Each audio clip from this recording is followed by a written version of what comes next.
check and see if I'm on here.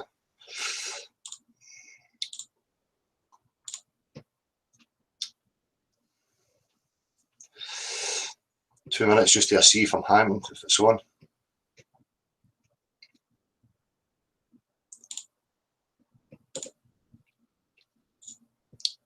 Right, we're on. Hello, people. I'll just start again the usual. Flat Earth and what it means. You know, for me, just to declare this, I'm going to declare this all the time from now on. Flat Earth simply to me means that, you know, the question came to me about the globe. I found the globe to be false, and NASA to be charlatans pushing cartoons and nonsense. The fact that there is no proof for a globe took me to the point of, you know, understanding that the globe's a lie. The flat Earth is just a term for me, and it describes that whatever the full dimensions of this Earth is, it has to be able to contain the water. Okay, the fact that there is zero curvature anywhere. So for me, I dug into looking for real proofs and what the real proofs actually were. And for the globe, there was zero. The only thing the globe has is, you know, cartoons, CGI drawings. You know, and many people think, you know, oh, I rubbish the sky, I rubbish the sky. I don't doubt there's things in the sky. But the point of the thing is that we live here on Earth. You do not get measurable curvature or any measure of the shape of Earth that you're upon by looking at the sky. And that's simply it. So the point I'm at is that, you know, the Earth's not a globe. I've seen zero proof of that. If proof was to come forward, you know, I'll change the same as any honest truth seeker would. But there's fucking none. So flat Earth just simply means that it's not a globe, and anybody pushing that, you know, anybody here represents a certain model is telling you lies. So I'll have a wee quick look in the chat, see who's here. Nathan Oakley, Teen, how you doing, man? Boy Kaya, Martin Connolly.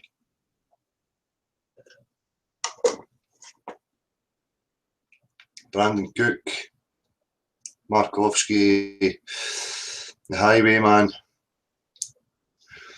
Hi all, what did you think of Jed's Moon video? I didn't really catch any of it. I skipped through and heard wee snippets.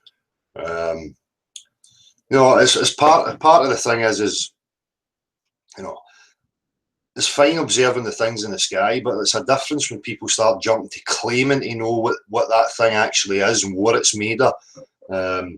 You know, all these things for me still need to be discovered. So if people can somehow discover what these things are, I'm all for it. But what I'm not on board with is people claiming that what they see in the sky gives them proof of the shape of the Earth that they're upon. Because for a start, are they up there? Do they know what the sky is? What exactly is up there? What's the moon made of? What's the sun made of? What are the stars? And where are they exactly? And how do you account for these things? That's it. If people are sceptical and they want to be scientific, these are the things that they should be concerned with. You know, it's not that you're rubbishing people observing the sky. People observe the sky all the time. It's been happening for hundreds of years, apparently thousands of years. The difference is when they start jumping to claims, right? That's where the issue is. So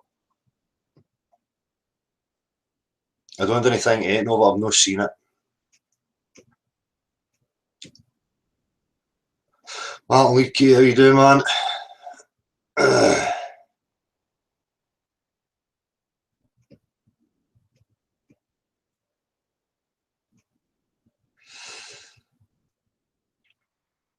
Sun tracking debunked the globe. I'll tell you what debunks the globe, right? And this is one of the things that they keep skipping over. You know, and people want to run to looking at the sky. We have a natural element here, and it's called water, right?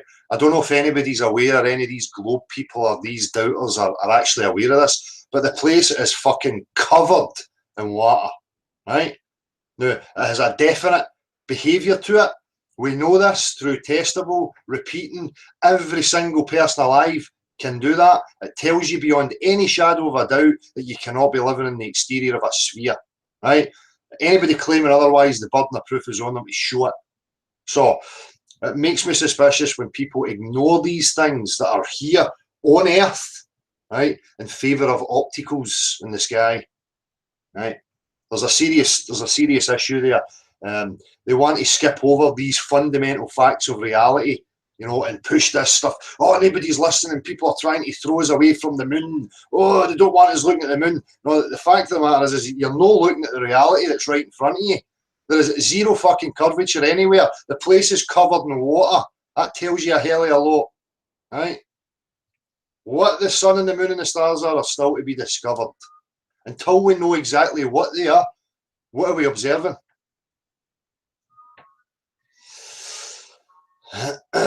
So, the usual. Anybody wants a link to come in and say what they want to say, then please do.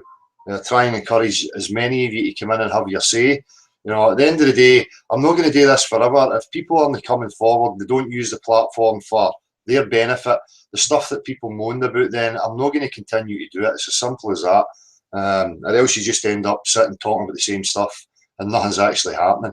So I want to talk a wee bit about, you know, action, how we can affect, you know, who do we take things to, you know, there's loads of things to look at.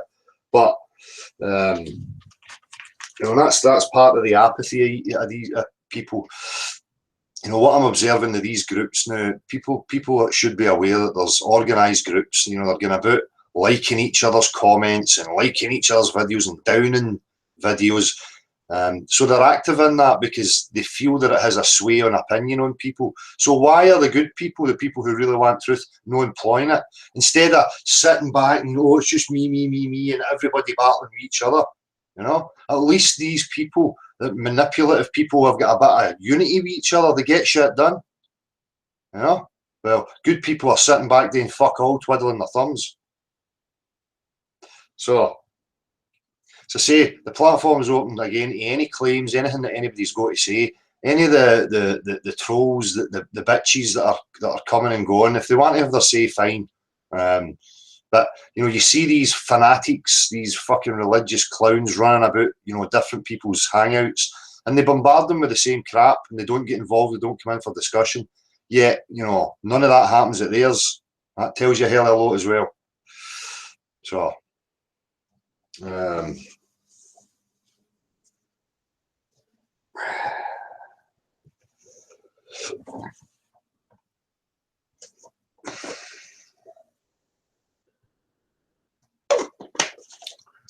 John Marshall, I'll send you a link. What's happening in the chat? Oh, we've got fucking Jed Septic. All right, Jed. You still hiding in the chat, son? If you've got something to say and you want collaboration with your projects and stuff, and you want to understand what's actually happening, then I'm included in that. You can involve me if you like, but you need to address the points and stop running away.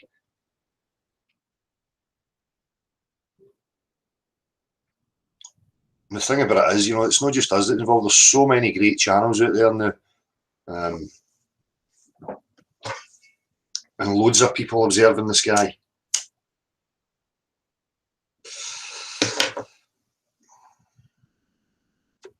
We can't create your model, Del. It's impossible. That's because I don't have a model. That's because I'm realistic and telling the fucking truth. 2, 3, 4 cheech. Here's the thing, all you people out there, none of you know where you are. Absolutely none of you. Right? And the people who claim that do know where they are and they've got this model and they've got it all figured out are fucking charlatans. Right? And they don't come on here because they know they'll be exposed and questioned for the bollocks that they push. Right? So no, the burden isn't on us to have a model. The reality of the situation is we're just beings who are born into cultures that have been fed a fucking lie, right? Books and maps and all these fucking stupid ideas. So when I look at the main claim that's made and I find it to be false, right? The burden of proof isn't on me to come up with a model, right? The reality is that I need full exploration in order to discover the full dimensions. So if you think you've got a model, let's see it. If anybody thinks they've got a model, let's see it.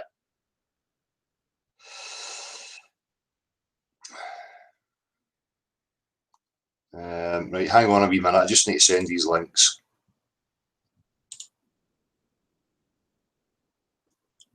I see the other wee girl was making videos whining as well.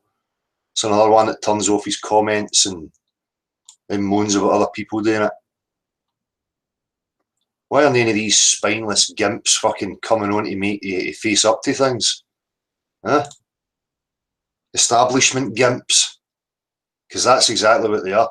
The tactics I'm seeing here, you know, all this fucking distraction and nonsense for these people.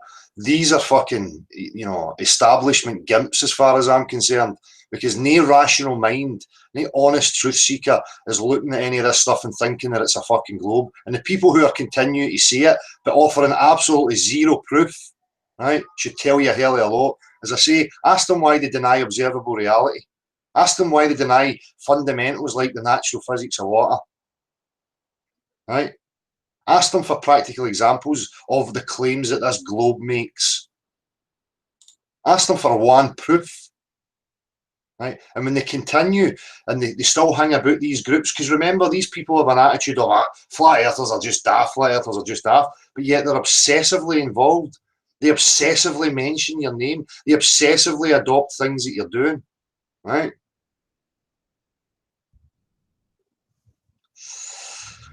You know, that's like a group of people who believe fairies are true, you know, and organised groups constantly haranguing them and being involved with them, trying to prove to them that fairies don't exist. You know, who are these fucking people kidding, right? You really need to start taking a look at this, folks. Well, there's nothing different for me to you. I'm an honest guy. I'm looking for the real truth. I've looked at the claims that were made to me, honestly, looked for the real proofs, understood the language, put it out there, you know, natural science, the objective truth, and that it requires no personality, right? Doesn't matter people, their personality, what their hobbies, their personal preferences are, You know, it doesn't matter, right? It's about the objective truth. It's not a debate. Anybody trying to push you into a debate is fucking lying, right? They're pushing an agenda, they're pushing ideas. Reality is what it is, you don't debate it. So, when people tell you you live on a fucking sphere with big, vast, rotund, curvy oceans on it, they have it's a ridiculous claim that requires serious proof, and there is zilch for it, nothing. Okay? So don't let them fucking kid you on. What exactly am I doing there? Well, you know, been here for nearly 2 years, putting myself out there, putting my platform there, just being me, right? Not involving myself with anybody, just being me, right? And I seem to have affected a lot of people, Jed, because you're here, you fucking clown.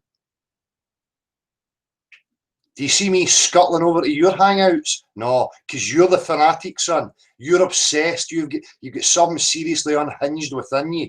And I'm not joking. This thing about gingers, you know, maybe having a fucking gene link to this psychopathy, you know, are tendencies that are more likely to display these behaviours. There might be something true in that, right? There's a wee clique of yous clowns out in Edinburgh, you and Lizzie Russells and the rest of them. Right, Jed, son. This is not a fucking joke. Okay? People are being lied to about where they fucking live. They need the fundamentals. They need to know and understand where they live. And we knobs like you just get in the fucking road, son. Right? Fucking vermin. These people getting in the road of this. Don't accept any of it. People should be fucking pissed off. Okay? These wee fucking lassies, you know, jumping about in their bitch circles. This is how the operations work. It's these clowns that are here to, you know, cause division. Right? Look at this waste of time with this fucking moon thing.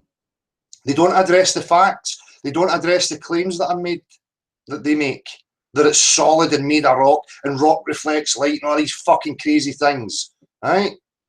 They don't. So, aye, wee ginger is howling at the moon because wee gingers get yourself caught up in something, right? You don't spend this amount of time on something you don't agree with, right? With zero fucking proof. So As I say, this is a major secret. This is a major issue for the powers that be. So they're going to have, there's no holes barred on the amount of fucking personnel that are involved in this. YouTube's rife with it, Facebook's rife with it, every other social media is rife with it. And it's the same tactics, right? Every one of them's got maybe 4, 5, 6 accounts. See, this is it. What is the moon then, flat earthers? You say, make your claim and you say what the moon is, right? I'm interested, the people that I know that are genuine true are interested in where they actually live, right? None of yous are flying about up there. None of yous know what any of that stuff's made of and where they actually are. So, anyway, John, T, and I'm going to send the links here. Get carried away myself. Did I copy that already?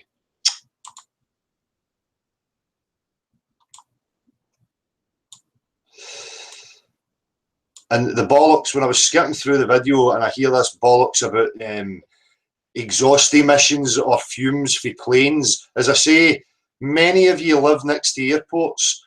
You go and look at the amount of different aeroplanes, sizes, shapes, output, and you watch them through every altitude, coming in, taking off. You'll never see trails like these fucking things are leaving in the sky. So that's another thing that these clowns try and protect. They're all over Facebook and all the other social media as well.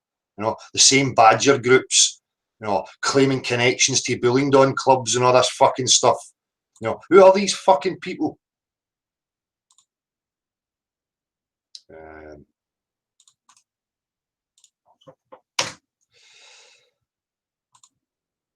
John.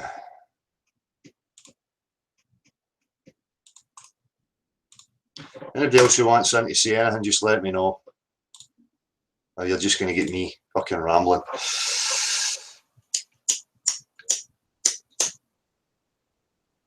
Yeah. It was the same again this morning. When I got up this morning, I put YouTube on. It offered me, 4 or 5 live feeds from fucking space. So I go to the first one and I put a comment, asking a question about how can 2 opposing pressure systems possibly exist side by side with no solid separation. Something that goes against observable, testable reality. And it was blocked. Every time I tried to comment after that, it was blocked. But when I went to the other videos, I was blocked from them as well. The Marshall that was there, we took screen grabs. I was putting my comment there and I took a screen grab. He took a screen grab to show that my comments are not showing up. So these fuckers are obviously profiling as well, and they're excluding you from certain places in case you get your message across to anybody. So don't think for a second that they're not all over this, because they fucking are. And it's a matter of identifying who these people are. Right? And it's what I've always tried to put out there. If you want to see who the players or the agents, whatever you want to call them are, look at the content. Right?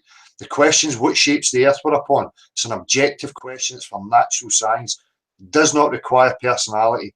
Does not require you slagging some other personality. Doesn't require your beliefs, your opinions, your wishes, your desires. Right? It's just the observation of the reality you live in. Right? That exists regardless of what you think. So, when you understand that and you can whittle it down, it's easy for me to sit back and see these clowns playing their games and their wee support groups, networks, right? As I say, they're all over the anti-vax stuff, the chemtrail stuff, and the questioning the shape of the earth, right? These are the main places that they're focused on.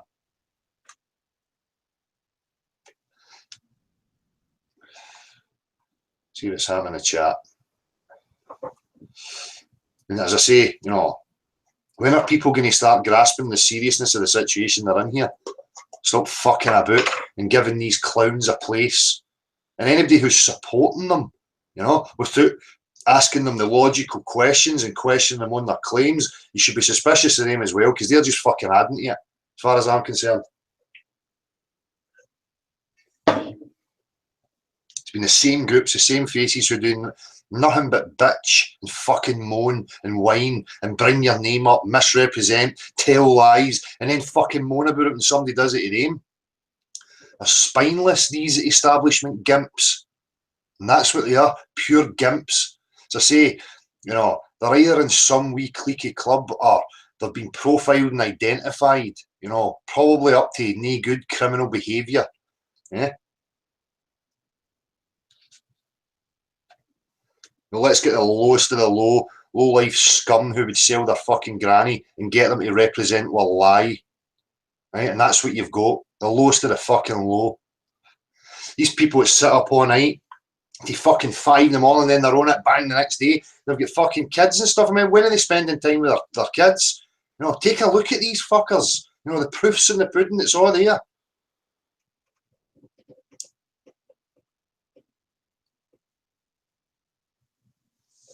Right. Chat. It's just the mood I'm in the night, so fuck it. As I say, the apathy with people.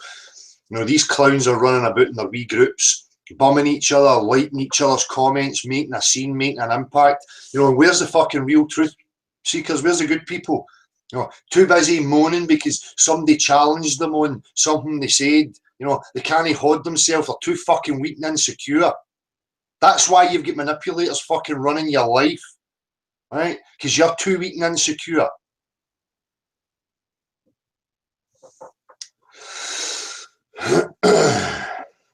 I've said it before, you know, it's not the manipulators fucking that's got the problem, it's the people who fucking allow it that's the problem, right? As soon as people take that control and that power back, they don't have a place anymore, right? They are the minority, and they will toe the line. It's like fucking mass Stockholm syndrome to the fucking playground bully, right? Get a grip. Right, chat. Probably nothing of fucking constructiveness going on here anyway, judging by the names I'm seeing. J39, explain the upside down moon and the haze on a flat earth then. Who's flat earth? You know, if you want to use the moon as something, it's up to you to fucking explain what it is. Nobody on this channel uses the moon or any sky observations as any proofs, right? Because it's a realistic channel. We don't know what any of these things are. So jog on.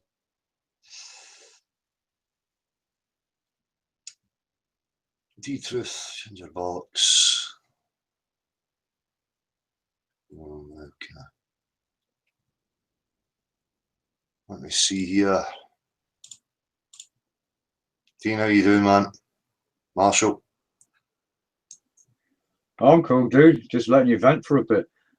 Matrix is asking for a link, dude. Who's that? Matrix? Aye, fine. Yeah, okay. 2 secs, dude. Anything else happened in the chat? Well, apart from Jed trying to advertise himself, Jed, if you want to advertise yourself properly, mate, come on board and do it. You know, do it right. J39 seems to think he knows what the moon is and he knows what it's made of and exactly where it is and all this kind of stuff. So maybe J39 would like to come in and enlighten, you know, the majority of us as to what the moon's made of and all that kind of stuff. You know, there's plenty of these fucking gurus hanging about. You know, it shouldn't even be me having to address this. If they've got skeptic in their title and they're claiming it's science, they should be asking these very same questions that I'm asking. It's not that I'm any different, you know. It's just that I understand what real science is and what the actual question is we're trying to achieve here. So, you know, again, you'll see them avoiding it, but still want to claim that they know what it is without any proof. Ben, your links on the YouTube private message thing. Now, this is a thing. We know these groups are going around in their thumbs and they're using it because they hope that, you know, some fresh people will be swayed by that, you know, a comment we all likes, and nobody's going against it. They use it for a reason. So, you know, if people are not going to support each other and do the same thing, you know, it's maybe a good thing that people just turn all their thumbs and off, right? So that these fuckers don't get any sway because they're using it.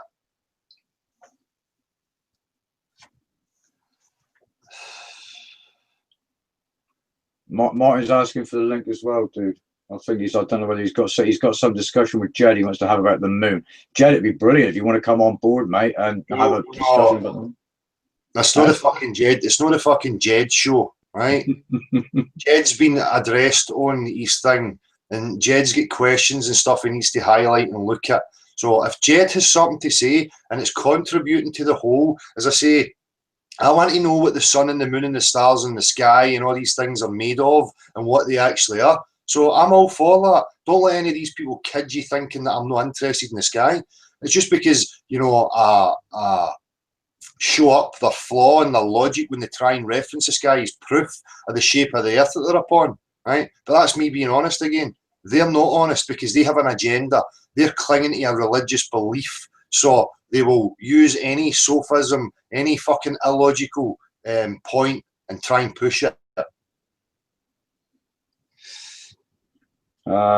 Chris Rock's asking for the link, dude. I'm just about to fire it to you, Chris. Right, well, listen, I don't want everybody coming in at one time. I would prefer if, you know, somebody's got something to say, you know, one at a time and give people that space to speak.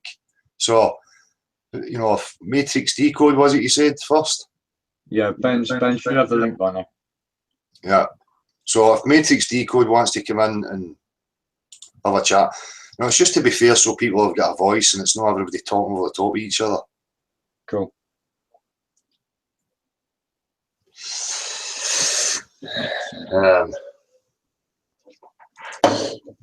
So I say it's the apathy with people and this constant discouragement and bollocks, especially this thing with the spraying in the sky.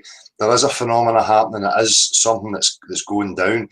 Now that footage that myself and my neighbour took, Marshall ran it in, you know, changing the contrast, the brightness, the colour, whatever it was you done, Marshall. I'm not sure. And the details are on the vid, dude. A very primary sort of contrast and inversion and stuff. And I've openly called for people to sort of with a bit more forensic skill to come in.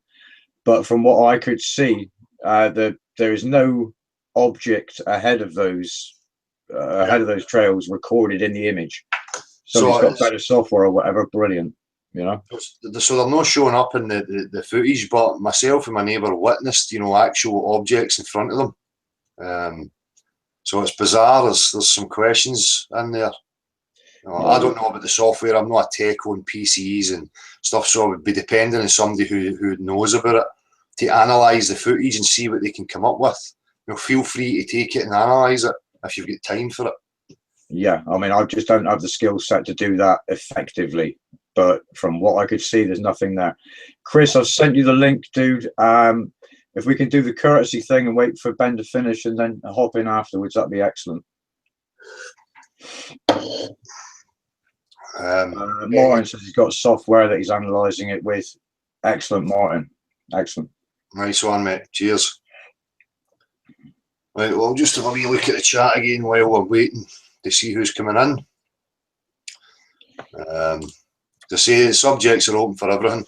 I wouldn't mind talking some about consciousness and stuff tonight. Some of the spiritual and religious ideas of who we are and whether we have a soul and all this kind of stuff. And again, it's just for discussion. The last time we had, you know, the lad on who, you know, was a bit excited and, you know, thinks he knows what it is about and stuff. But you need to be open to discussing that and questions, you know. So.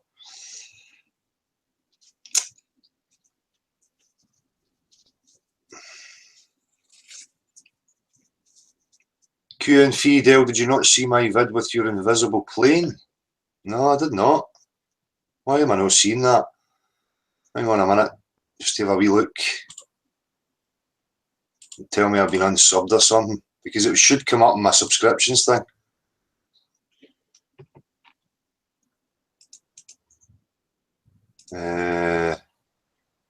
Just gotta find the channel. Martin, I've sent you the link, dude, and if we do the same thing, I mean, if we have a courtesy of like one guest at a time, we'll go that way, but all you boys have got the link now. No, QNF, I'm looking in the last video, I can see yours is 6 days ago. Now, in the comment on, linked from the comment on your video, though, QNF is saying. Oh, right. Oh, the latest video then. Don't know. He doesn't say. Just want to have a wee quick look.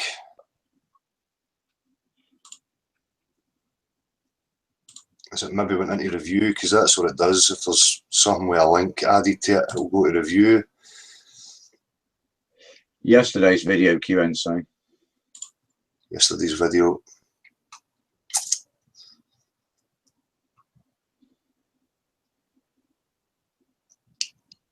No, it just says it's the orbs there. I got a couple invisible planes at my channel. I'm not seeing a link. Oh, there we go. Here you go, no plane. Oh, nice one. Right, there's people in here talking about aviation fuel and all of that stuff. Well, the thing is, lads, right, you know, I'm not wishing to be funny, but some of you are younger here, and maybe you've grown up in an environment where those trails in the sky are normal. My memory comes from a time when they didn't exist, but the planes were still there.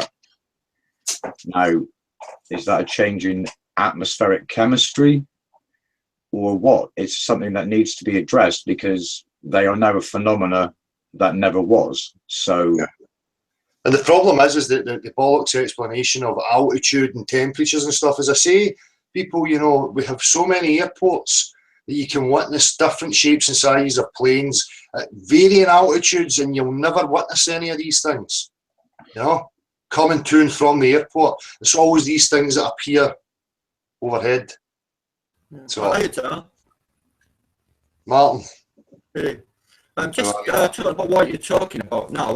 I live on a main flight path from Heathrow to New York. Martin, so stop there. Martin, stop there. Dude, your connection's naff. Bollocks, isn't it? Yeah, drop out and come back, mate.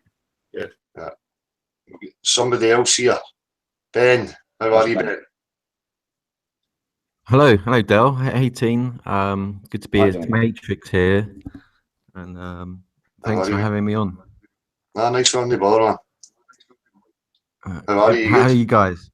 Yeah, I'm good, thanks. Very good. Enjoying the show. I've been enjoying your shows over the last few weeks, and I think you make loads of great points. I think you're bang on with the logic, and you know, we do need exploration. Nobody knows where we are, and anyone claiming to is lying. You know, so I think you've been putting across some really great points. Nice one. Cheers for that, mate. I appreciate that you recognise that. It's obviously, it's just a logical place that you come to, And as I say, if anybody's looking for real truth, I don't understand why they don't realise that. That's just the reality of the situation. Right. Yeah, I mean, there's so many problems with the globe model that we have to question it and say, what is wrong? What's going on? Where are we?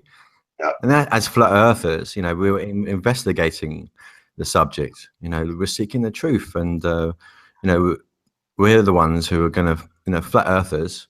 If people label themselves flat earthers, or people investigating the globe, whether you call themselves a ball earth skeptic or we're just seeking the truth here, all of us, and people don't like that, and people can't think outside of their own box and paradigm. And the only evidence really for the globe is the sky, as you say, and we don't know what the sky is. So anyone saying, can you describe the moon? Can you describe the sun? How the stars work? Well, they can't really describe them. No. They don't know what they are. They're just taking and making a big, huge assumption based on the sky. Yeah. Well, thank you for that. That's the truth, man. I had to be real with myself about that as well. I could just start making stories up, but for me, that's no science. And as you say, for me, the people I've met through this are the ones who want to understand real science and who push real science. And people who are labelled flat earthers are actually sharpening the tools because they're asking serious fundamental questions. And science should be enthralled by that.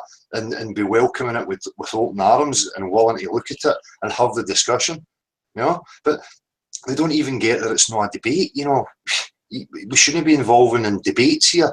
If we get involved in a debate, we're discussing people's ideas, you know. And that's what the whole problem's been with this whole flat earth thing right from the off, you know. But Yeah. I appreciate it. I mean, one of the one of the problems. I mean, there's only 2 photos of Earth from space since 1972, the 1972 Apollo 17 photo, and then there's the 2015 Discover Epic satellite photo and supposed photo. You know, it's a joke, and we should have hundreds, thousands, millions of photos and videos of Earth from space, and we don't have any. I mean, also, like you pointed out, we don't have a correct, accurate globe map. There's the Mercator projection, and then there's the Gall-Peters projection. Which one is it? So the globe doesn't have these things which we should absolutely have in this day and age.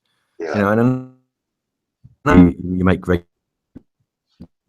Sorry, Ben, you went away there, man.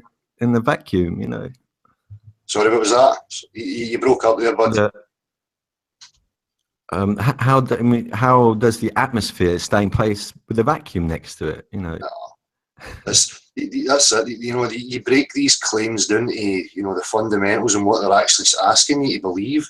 You say, well, can you show me one practical example of any of these claims? Just one practical example. You know, like I've always said, you know, 2 opposing pressure systems without a solid separation. Show me how that's reality without that. You know, because as far as we understand it and we test and observe, 100% of the time you're going to have equilibrium. You know, but you're asked to have a leap of faith. You know, or never mind what reality down here's like. You know, the bigger picture's totally reversed. You know, and it's too big. You can't observe it and all this crazy nonsense. It's just into the realms of religion, as far as I'm concerned.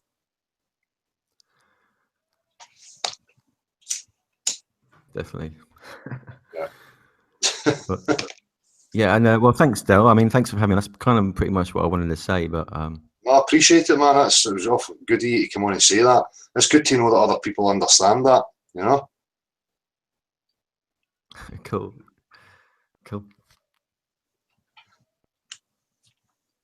Yeah, are you still there? You're welcome to keep joining in, man, if you want. Cool. I'm just going to have a wee quick look. Is there anything else happening, Marshall, in the chat, and anybody else? Carnage, mate. Carnage. Yeah, Magoon's doing a bloody good job, actually.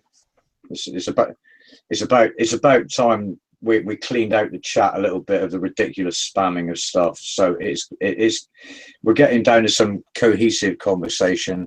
Marco Law asked about what people think of the nature of the soul. The soul. Yeah. Obviously, that's a subject I want to get into, but I've got serious questions myself for it, and you know, my mind's still open. It's something that I was passionate about and spent a lot of time pondering, as I'm sure many other people have. But this issue of the tools, I mean, Ben, I take it you've experienced a lot of this yourself.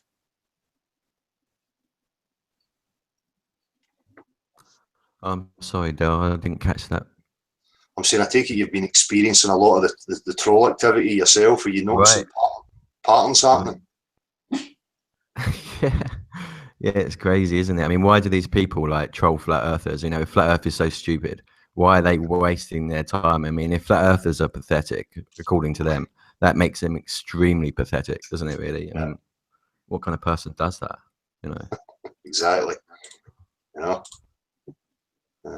So we've got somebody else here. Christopher. John, how you doing, man? Martin's back. Cheers, Dale. How are you guys? Hi. What's going on? I know. Yeah. Do you know everybody? I know almost everybody, I think.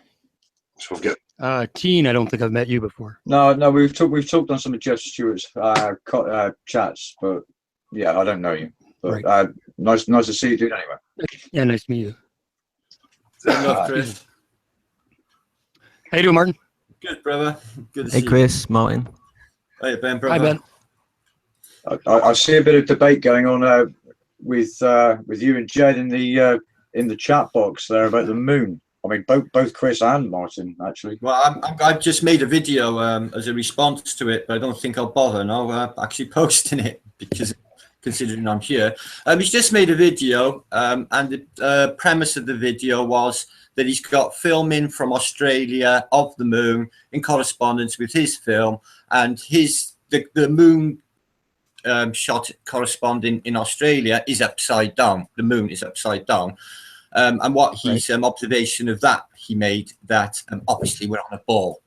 Now, he never once brought in the retrograde motion of the moon. This is something that really needs to be taken into consideration, because I worked it out. With a 24-hour turning of the retrograde motion of the face of the moon on a 24-hour path, I followed it on the Gleasons I used from Britain, from the the position I was seeing it, which was overhead in a northwesterly direction, believe it or not. But I got 3 corresponding people who took the same photos the same day, thank God. And then I done the correspondence around the Gleasons, absolutely no problem with the retrograde. Halfway through its 24-hour cycle of a day, they would see it, the moon's face, upside down. Or what I mean by that is we see the Tycho crater, if you use that for your observation, because it's the most prominent thing you will see is that large crater with the spraying coming out of it. That's Tycho crater. Well, in the UK, you will always see that around 4 o'clock. If you imagine a clock face, a 4 o'clock or a 6 o'clock or a 7 o'clock position. But they're seeing Tycho crater in Australia, 1 o'clock, 11 o'clock position, upside down. So Jed was bringing forward his theory from that is, oh, well, then it's obviously a ball, which really infuriated me. I got to be honest. Well, that's again, Martin. What is the moon?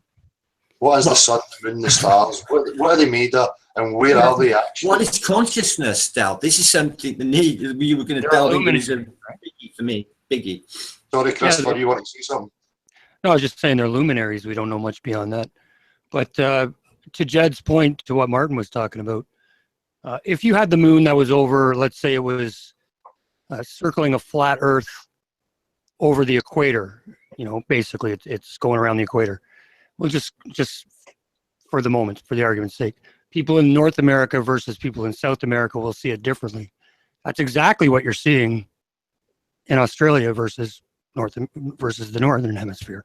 It's no different from on a ball than it is if you were looking from a flat plane looking up. It's exactly the same thing. I can't believe people have a problem with this. Yeah. This is like grade 1 stuff. Yeah. You just draw yourself a quarter of a basketball or something to get your sphere and put the moon up there and look at it from the left side and from the right side. Now do the same thing on a straight flat plane. It's exactly the same thing. Exactly. So Jed, I don't know what you got a problem with this one, man. If I could show you in paint, it would be done in 2 seconds. You go, oh yeah, okay. But that's the problem. Until we've established exactly what these things are, people are, for me, it's like arguing from ignorance. It's like we don't even know what they are. And people are trying to make claims and push assumptions, based on what they observe from where they're standing. Until they get there and they know exactly what it is, they know exactly where it is, then the observations can go a step further. But right now, you're just observing, what you've always seen. So I don't see what it offers, and it never offers you any proof for the shape of Earth that we're on. And again, they're jumping to sky observations when we have things like, natural elements like water, that they keep skirting over. And I know I keep saying it and it's repetitive, but, it's the most solid proof as far as I'm concerned. So, no, I'm with you. The sky does not prove the shape of the Earth. It really doesn't. We don't know what's going on up there. You got magnetics that could play a part, like the Faraday effect kind of thing. You've got the shape of the firmament, if it is a shape. It could be convex to concave to convex, like a funhouse mirror. That would totally change everything. We have no idea what's going on there. Plus perspective. Nobody ever wants to talk about perspective. Nobody ever wants to talk about what matrix works on with looming and whatnot, or whatever the correct term is. Sorry, Ben, I don't know, but it's just all these effects that ball Earth doesn't factor in. They don't factor in any of these things. Yeah. it's funny you saying that about convex and concave lensing in the sky. You know, it's something I considered myself. It's just that's a possibility. You know, because again, we don't know the shape. And for me, logically, scientifically, if anybody's claiming another medium beyond ours, there has to be something solid there. You know, unless I see something that shows me, you know, otherwise. But for me right now, I think something solid has to exist. Yeah, I'm with you. I'm exactly the same. I got I whittled my proofs down. I used to think there was like 130, 140 proofs for flat Earth, and I kind of got them down to 30 or 35. And I'm sure there's more. I just haven't added to my list, but I whittled them down. And one of the ones that stayed was exactly what you said: a vacuum next to a non-vacuum without a solid barrier in the middle. Show me that in reality. You just can't do it. No. So and that's one of the ones that stayed. Yeah. Yeah. And they're big on that. Oh, science. You must be able to prove. You must be able to prove. And then when you question and you push them on, well, show me your proofs then. Or they want to change it. They want to shift the goalposts. You know, well, you've now to employ imagination and belief. You know, it's ridiculous. Yep. Just as you said, sorry. There's a few videos out there about that moon, you know, on a sphere versus the flat Earth. How would it look upside down from Australia compared to, you know, North America? This is really not that hard, and you guys can just Google it or YouTube search it. You'll see it visually in front of you right away. So they're real. That one isn't a problem. But that's the Book of Enoch talks about going into the sun, going into some you know, channels or gates of sorts. 6 of them, I think, and we don't know what that means. It's kind of hard to understand that. But sorry, I got to take a call. Go ahead. Could be some sort of circuitry that we just don't understand. That's the whole point. You know, I'm willing to understand and to learn. You know, but you get these people who want to jump to assumptions and claims. You know, and I can only be realistic and say, well, I don't know what any of these things are, so I can't make a claim on what I'm observing until I know exactly what it is I'm observing. I don't know if that makes sense to people, but that's just the way my mind works. You know, unless I know what it is, you know, then I can't comment on observation. Well, John, how are you? You good? I'm good, Dale, thanks. It's great to see so many people on your show tonight. Yeah. So many infamous people and different people. That's grand. So I'm just going to try and take it all in and be listening. Oi, I hope you're not on about me, John. Hiya, brother. How you doing? Good. I see Patricia and Dirth is in there as well. It's great. Yeah, I've not had a chance to see the chat. I've never seen so much chat, actually. What's that, sorry? I've never seen it so active. Yeah. I think Ali's just coming in as well. Nice one. Chris, you've done quite a lot of research into chemtrails. Can we have you a brief on what your current thinking is? Sorry, I had to take a phone call there. You know what? They're up to something. The only thing I can think of is they're terraforming for real. But I don't. You know, my beliefs are a little biblical and a little whatnot. But they're definitely dropping stuff on you, and it's not good for you. I mean, you've got the heavy metals. I know Jeff likes to talk about it a lot, so he's done a little bit more work into it. But I would imagine they're military. I imagine they're military craft, but beyond that, I don't. But again, it's a phenomenon that people are questioning. You know, that deserves answers. So, yeah, it's good that people highlight it. And that's it. It's the same thing. It's just observation and seeing what's happening and questioning what's actually happening. Yeah, I think Dale, with it, apparently it seems to be being carried out in almost every country. And I just don't think it's being carried out by pilots because there's too many people involved. I think they're just drone planes because they fly so symmetrically as well across the sky, back and forth. And with today's technology, I just think they're drone planes rather than be flown by pilots. But that's just my it's really fascinating that we could observe, you know, what looked like individual planes with the naked eye, but the cameras don't show anything up. And you know, in that software, there's nothing showing up. You can see the trails clear as day, but nothing in front of you. Yeah, I've seen those too. I've seen the black line ones in person too. Sorry, I had to take another call. My goodness. I've seen that myself. Yeah. I mean, Yeah. So again, it's, you know, it's a question. It's questions that Hey, John. are valid questions. Sorry, somebody speaking there. Sorry. Hey, John. Thing. I mean, you know, chemtrails is what, you know, woke me up like in 2010. You know, seeing a comment about chemtrails and an article and that, you know, weather modification, and that sent me down the rabbit hole. And I've been looking at it since then and documenting it, tracking planes and so on. And you know, it's undeniable. They're spraying something. You know, they start the spraying. They fly in formation and so on. You know, and just about 3 days ago, 3 or 4 days ago, I filmed I do lots of filming of sunsets and stuff like that. And there was a big towards the west horizon. I'll get up the video in a minute. I'll do that in a minute. And you see, I'm in southern Spain near Malaga Airport, and the direction of the setting sun is sort of above Malaga Airport. And I was there was these big, heavy trails coming off as the plane's taking off from Malaga Airport, and it shouldn't be chemtrails shouldn't be happening at that altitude. Yeah, you know, and I'll show you that in a minute. If they're contrails, yeah, you're right. Yeah, the plane, that left this trail is a grade military plane. I'll show you that in a minute.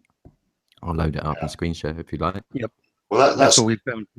That's what I was saying earlier. You know, people who live near airports, you can see them different shapes and sizes, varying altitudes, and you'll never witness trails like that. I've never witnessed. Well, there's in Toronto where I live, they passed a law where you're not allowed to fly over the city, but they do it anyway. And I live on the outskirts. They crisscross pattern. They grid us like a real X and O pattern grid. They go around in circles around the whole metropolitan area, like in a circle, and then another one comes by and does another circle. It's so blatant that it's disgusting. But what I found out in researching it is that there is no law above 5,000 feet. Nobody governs the sky above 5,000 feet. So you, being a chemical company, could go up there and dump at 6,000 feet all you want, and you won't get fined. You believe that? There's nothing up there that they can do above 5,000, or maybe it's a mile, but I thought it was 5,000 feet. That's interesting. I didn't know that. I'll need to look at that. But I mean, we see it here constantly in Scotland where I live. You know, the amount of days that we get where it looks as if it's going to be a great day, clear blue sky, and before you know it, they've started. And I guarantee you by midday, 1 in the afternoon, it's totally overcast. Yep. And it's you know, they don't let up here. It's like every single day. Yeah, same here, Del. Same here. Did you see the link? Did you see the link I sent, Del, on your last? John, when I was away looking for another comment, I seen that it was held for review. Sometimes you maybe need to let me know privately that you've done that, because it goes into held for review when you put a link on it. Oh, does it? And I don't get notifications at every comment, and I lose touch with the comments. Right. It's not until I click on a video that I'll see it. Oh, right. I sent a link. It was in the Guardian newspaper, and the government were admitting that they've been spraying our skies since 1945. Yeah. I knew it was from the 60s, really the 40s. Wow. Yes, yeah, and they were asked at the end of the interview. Well, they were admitting right up to 1979 they were still spraying, but then they were asked directly at the end of the interview, are they still spraying today? And I think it was a woman from the government who was given an interview, and she says, no comment. And that's it. Yeah. See, I've questioned it loads of times. Obviously poisoning or whatever people claim they're up to. I don't make any claims because I don't know enough about it. But poisoning or killing people, for me, I could think of far, easier or efficient ways of doing that. It makes me wonder if it's something to do with the weather or the sun. You know, is there something happening up there that, you know, around about this time that they're trying to disguise? I don't know. But I think it's also a philosophy of a slow kill, where they can make money out of you in the meantime, where you'll need lots of medication and lots of medical help to treat all your symptoms. I mean, it's very profitable, and it also depopulizes the world a bit slow that nobody would notice. But if you did it all once at fast, people would say, "Hey, what's going on here?"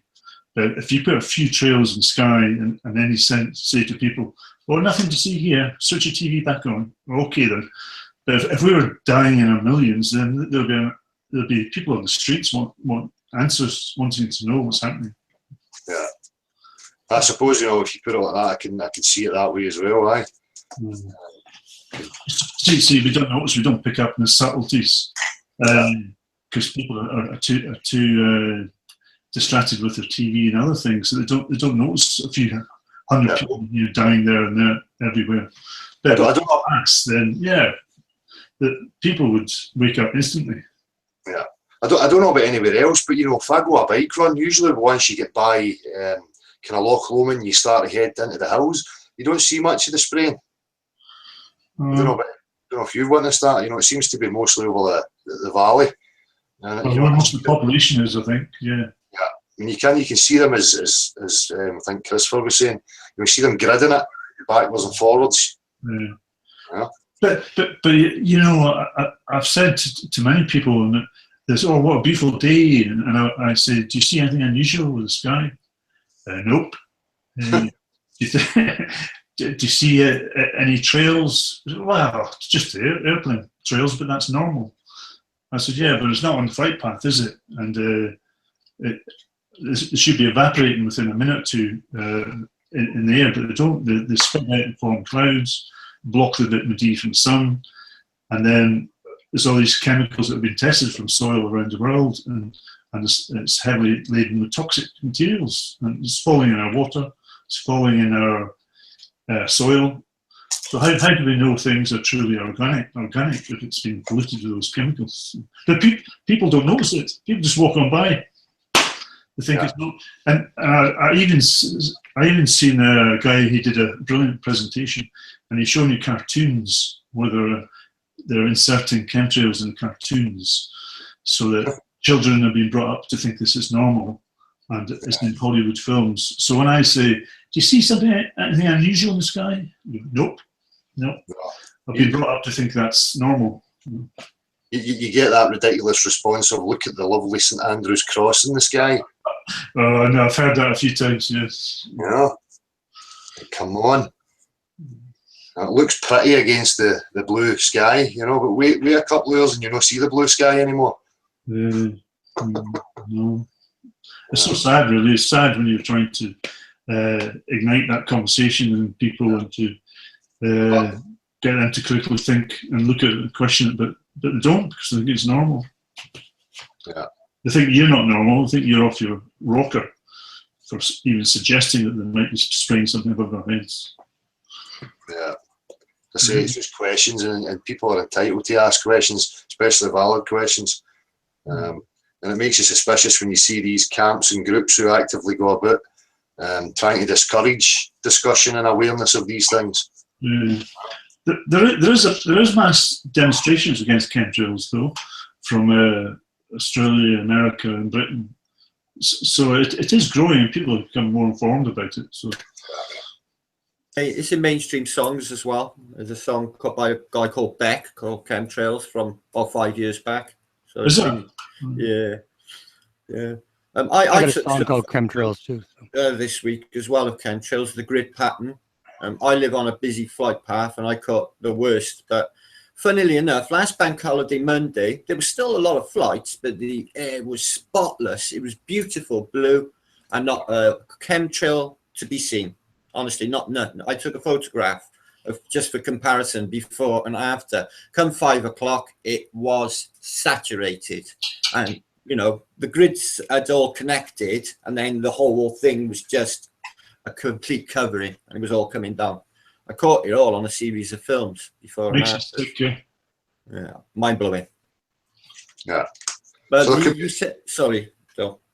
No, you're right. There you go. Well, John just mentioned about the heavy metals, barium and that. Well, I've looked into these chems over the years, and all I can make of that barium that's in it is that it's a heavy metal, so it's heavy by nature. So it apparently floats through the water into the mud and settles in the sediment. That's where they can analyze it from. The water's clear, so it's not detrimental to the water from my findings. So is Sorry.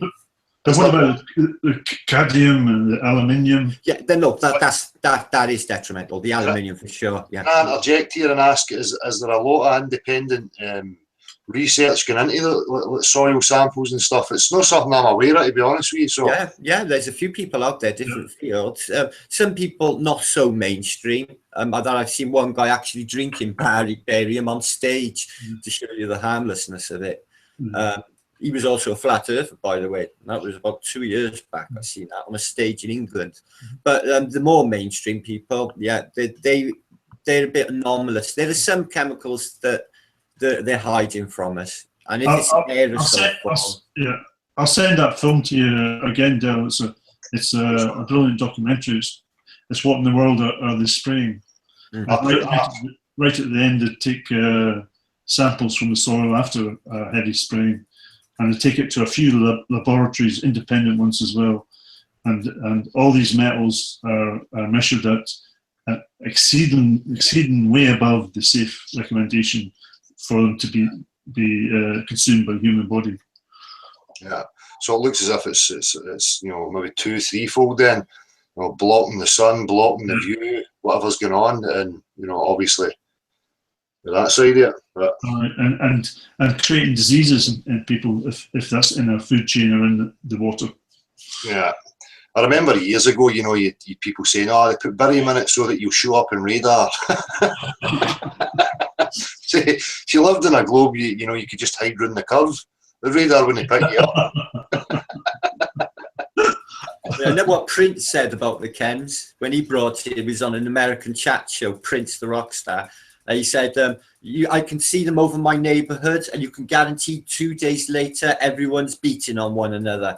So he tried to imply that it caused some sort of violence outbreak. Yeah. That was his suggestion. He's not around anymore, by the way.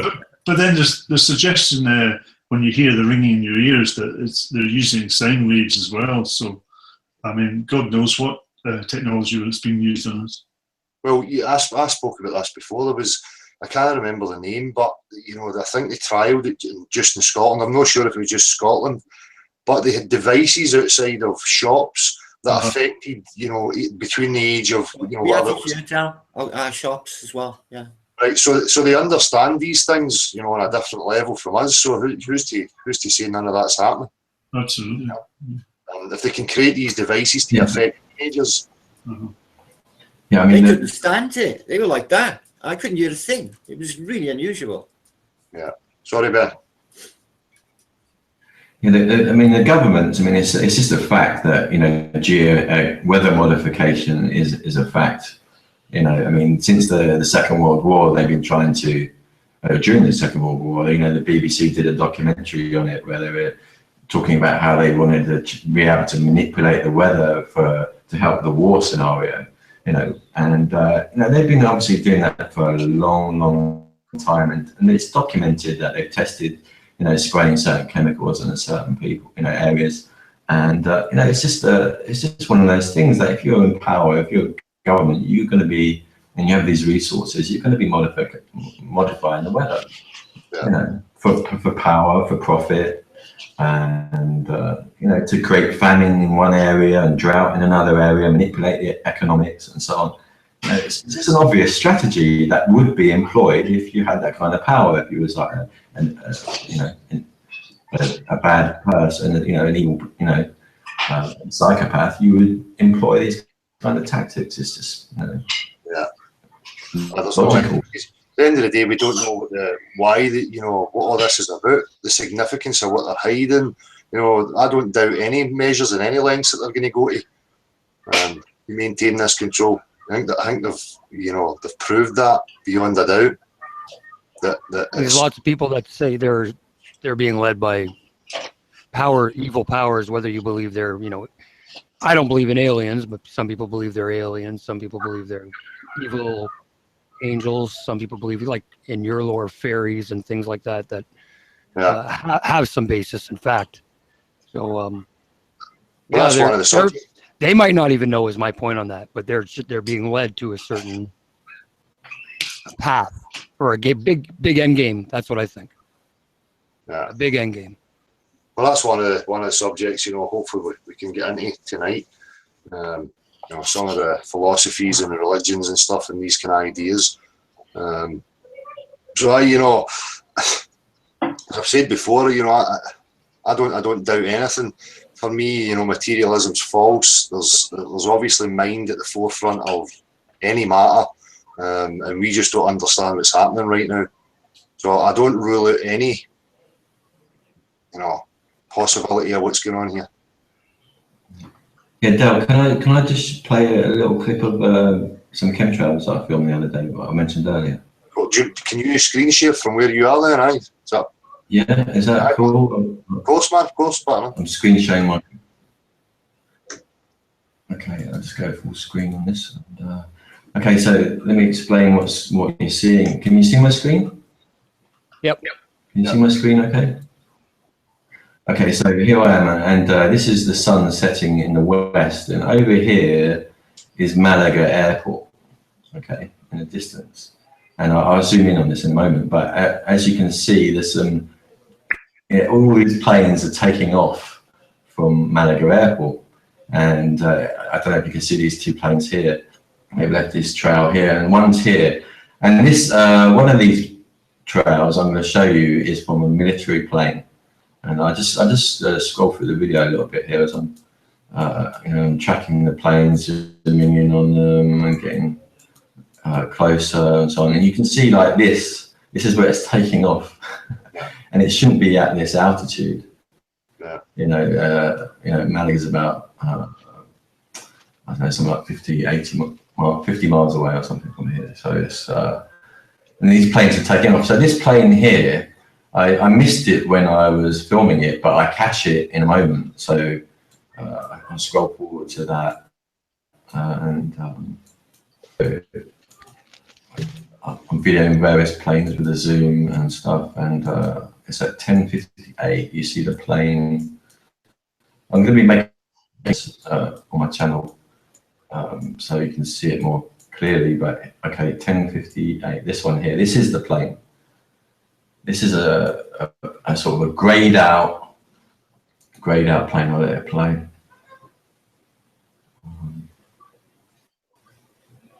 So this is not a normal aeroplane, commercial jet, and this is the one that came directly from that huge plume taking off from Malaga Airport. And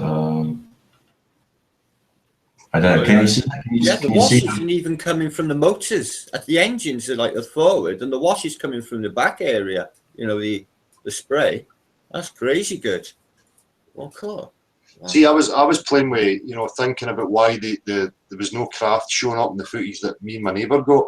But you know, even if I contemplated the idea, you know how they showed it in an advert where they can take a video camera and on the other side of the car they've got LEDs or whatever it is, and they project, you know, what it is they're filming on the passenger side, so it looks as if the car's invisible. So that could be happening in the sky, you know.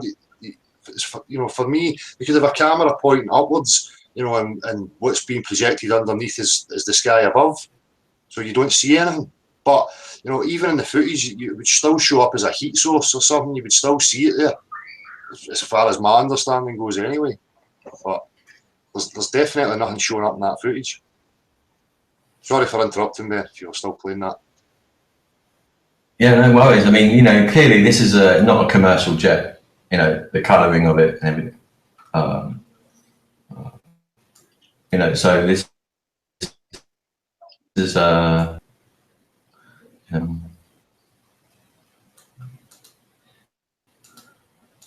yeah. So that's just and then you know the clouds. You know, there's this one's going into the shade of the sun and the clouds and stuff. But again, it's taking off from the airport, leaving a huge trail as it takes off and then goes into the atmosphere, then begins to leave no trail. And But that's so, private. yeah, there's more footage, but I just wanted to, That's different then, you know, because I never see that here at this Glasgow airport. So there's obviously something different going on with these planes that you're showing here. right. Yeah, I've not seen them these heavy trails taking off before, you know, like this, and you know, and and the chemtrails always seem to like follow the sun for whatever reason, you know. Yeah, I said that's what I've noticed recently. It's always, you know, as daybreak comes, that's where they're focusing in that direction. You know, the rest of the sky is fine, but it's that path that they're focusing on. And I took footage last year, you know, as it went into evening, and the exact same was happening. You know, spraying heavily over that area. Yeah, I watch them, like I said, every day. My little children know about them. My neighbors don't want to look at them. My mother won't look at them. It's like this weird blockout they have. But I've noticed the same thing, that I would say about 90% of the time they are directly in the path of the sun, directly. There is the odd time that they're north of my location, like north of the sun, but over 90%, I'd say. 9 out of 10 times they're right in line with the sun. Yeah. So you know, what could they possibly be up to with that? Are they hiding something that's happening? Providing fuel for it? I don't know. Could be anything. Anybody got any ideas? If it's I've got a clearer idea, but sorry, Chris, I'll just before I lose the thought, man.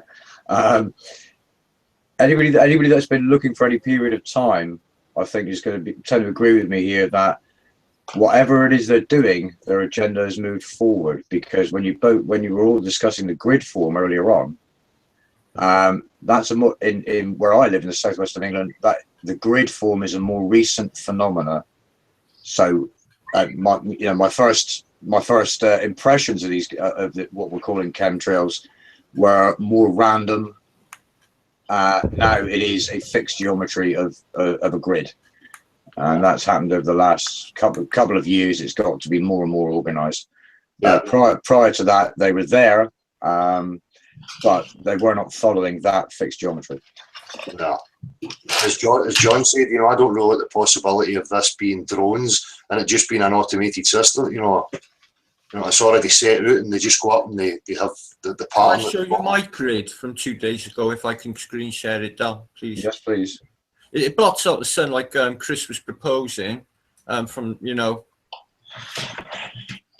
2 secs. Damn, I got the planes too, see.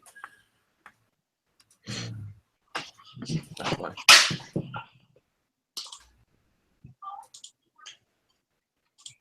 You see it now at all? No, it's not coming up, is it? No. Maybe it's not my media player, it's not sharing. You showed a video. Yeah, I captured a load of, I sent some to Marshall. They're absolutely stunning. They're blotting up the sun. It literally, when it came down, I couldn't see any. It was a beautiful morning. 5, 4, gone. Hazy day. But like Marshall said, this was not around years ago. This wasn't. It wasn't. I know that somebody just stated it was around in the 50s, but as a kid, it was not. It was beautiful blue skies. It really was. Do you think maybe there's something visible happening that people in certain areas could maybe witness? Maybe they're helping us. Something we don't know about. They don't want to tell us because we're scary animals. You know, you don't really believe that, do you? You don't really believe that, do you? I'd like to believe somebody's trying to help you. I have my theories. No, I have my theories. They're trying to hide maybe. Well, I know a lot of people don't. I don't myself. It sounds a bit fast, but the second sun from another pond theory that when it's on its elliptical, that it could come around and be visible from this pond, and that would blot out. I'm looking on All Skycam daily.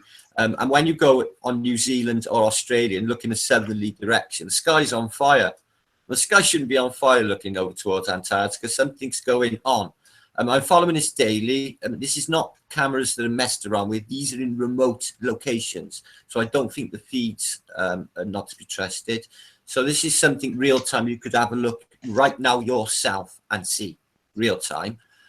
So I'm thinking that because of historical records that they say that these second suns are supernovae, and we understanding space being bullshit as such, that they ain't supernovae, then these two sun phenomena that they state in the I Ching, ancient Chinese literature, they said that was a second sun that you could write with by nighttime. It was that bright.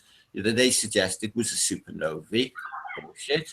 So there is in historical records these two suns on Sumerian tablets. There's two suns. So just love checking it out there. How do you know this elliptical could be really wide and only come around here every 1,000 years or so, and they know about it and they make preparations to hide it? Maybe that's what I think. You know, something could be going on that they want to disguise and hide. That could make perfect sense. I don't go with alien projections in the sky.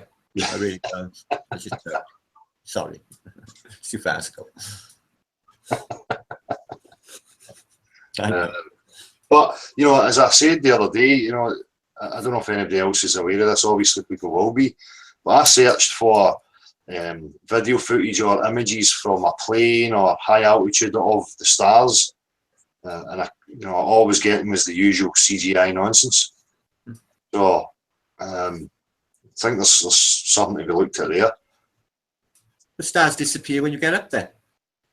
That's what the dog cams are saying. I don't know, Martin. I don't know. I don't need that. We only got other people to trust and other, cams and the internet to trust until we can look for ourselves. We're just always going to be in the not know.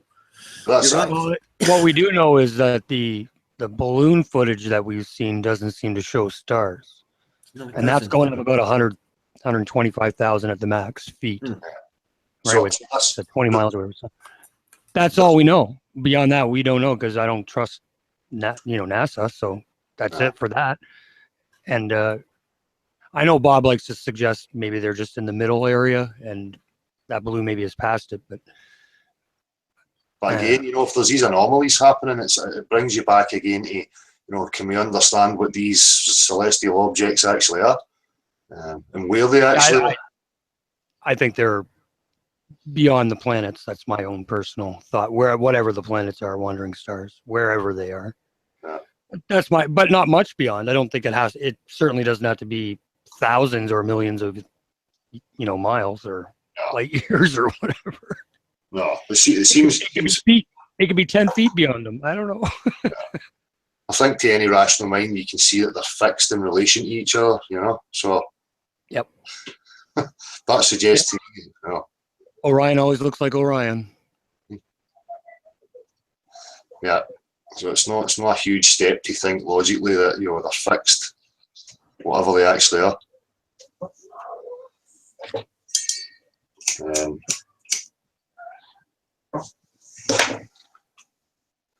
So I'm just going to have a wee look in chat. Anything happening there, Marshall? I think some debate about further debate about chemtrails. Like Markowski's saying, is it possible that they're using it in combination with GM to make it unviable for natural or organic products? That's sort of counterintuitive when the reports are it's most intense over urban areas. What altering DNA? If DNA is a real thing. The population is on the coast, which is urban, obviously. So playing wide as well, yeah. Interesting. But there's farming everywhere, isn't there? And if you wanted to attack the crops, you'd have to spray everywhere. Yeah, I think it's an attack on it sounds more and more like it's an attack on people. Yeah. To be honest with you. Right. So, sorry guys, you need to excuse me. I need to go and grab myself a drink. 2 seconds. Yeah, cool.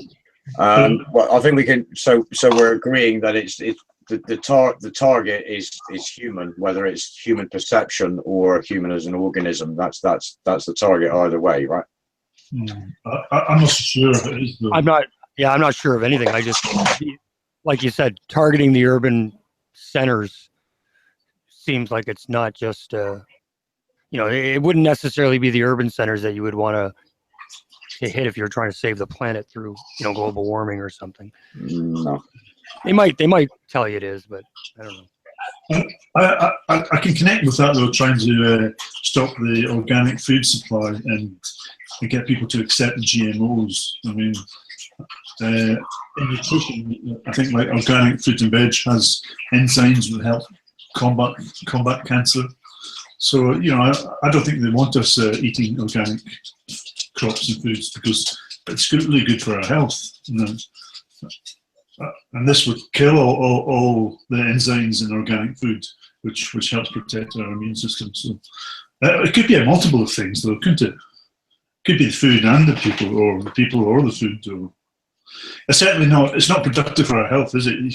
Spraying toxic chemicals in the skies cannot be a positive thing for our animals, or us, or our soil. Well, no, I mean, even from a point of restricting your access to vitamin D, I mean, that's problematic in itself, isn't it? Yeah, absolutely. On one hand, they like to talk about climate change, you know, yet here they are spraying all this shit in the sky. But I think they're planes. Sorry, but I think they're using that as a reason for spraying. I've heard that reason actually be made that it's to combat climate change. But then, as you said, that's a psyop. Say CC climate change 33. No. Then what you said about weather modification. Why don't they seed over California then with this incredible drought? They must want California barren and dry for a reason then, yeah?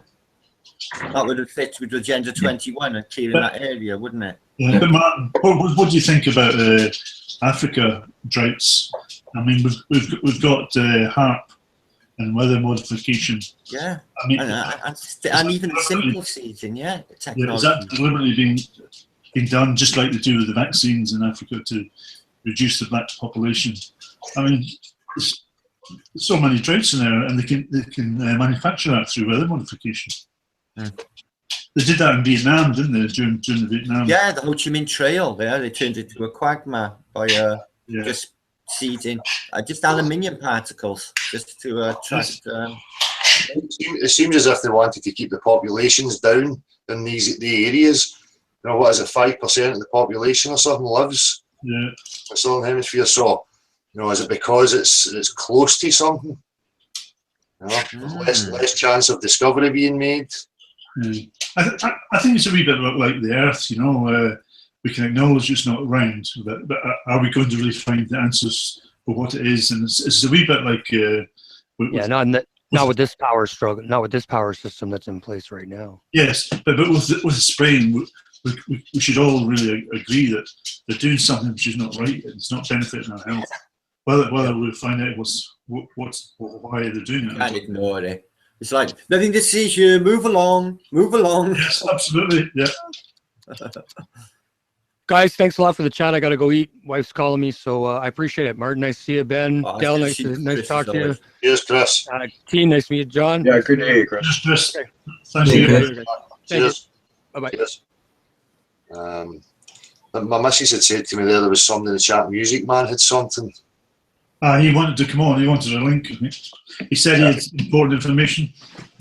Aye, nice one. The link's there, no problem.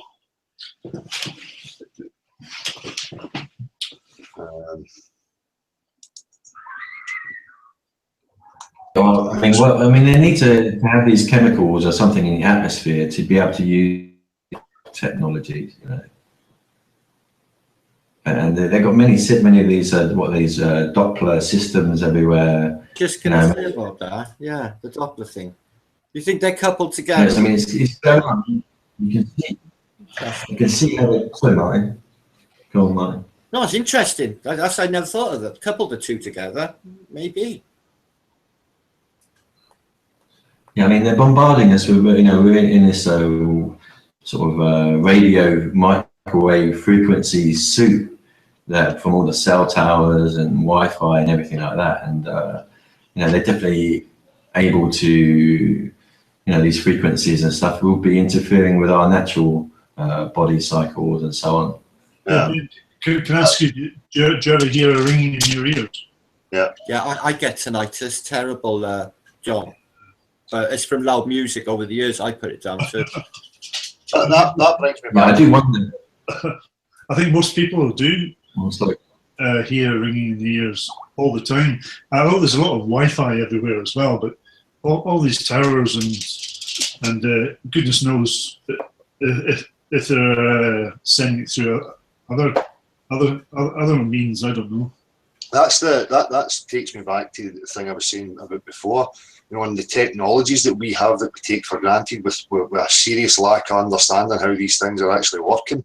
For me personally, anyway, I don't know about anybody else, but You're right. Why they say they can scan your hi-fi using Wi-Fi, scan your house, like you know, see who's upstairs in bed or where people are respectively in the house using Wi-Fi. They can do.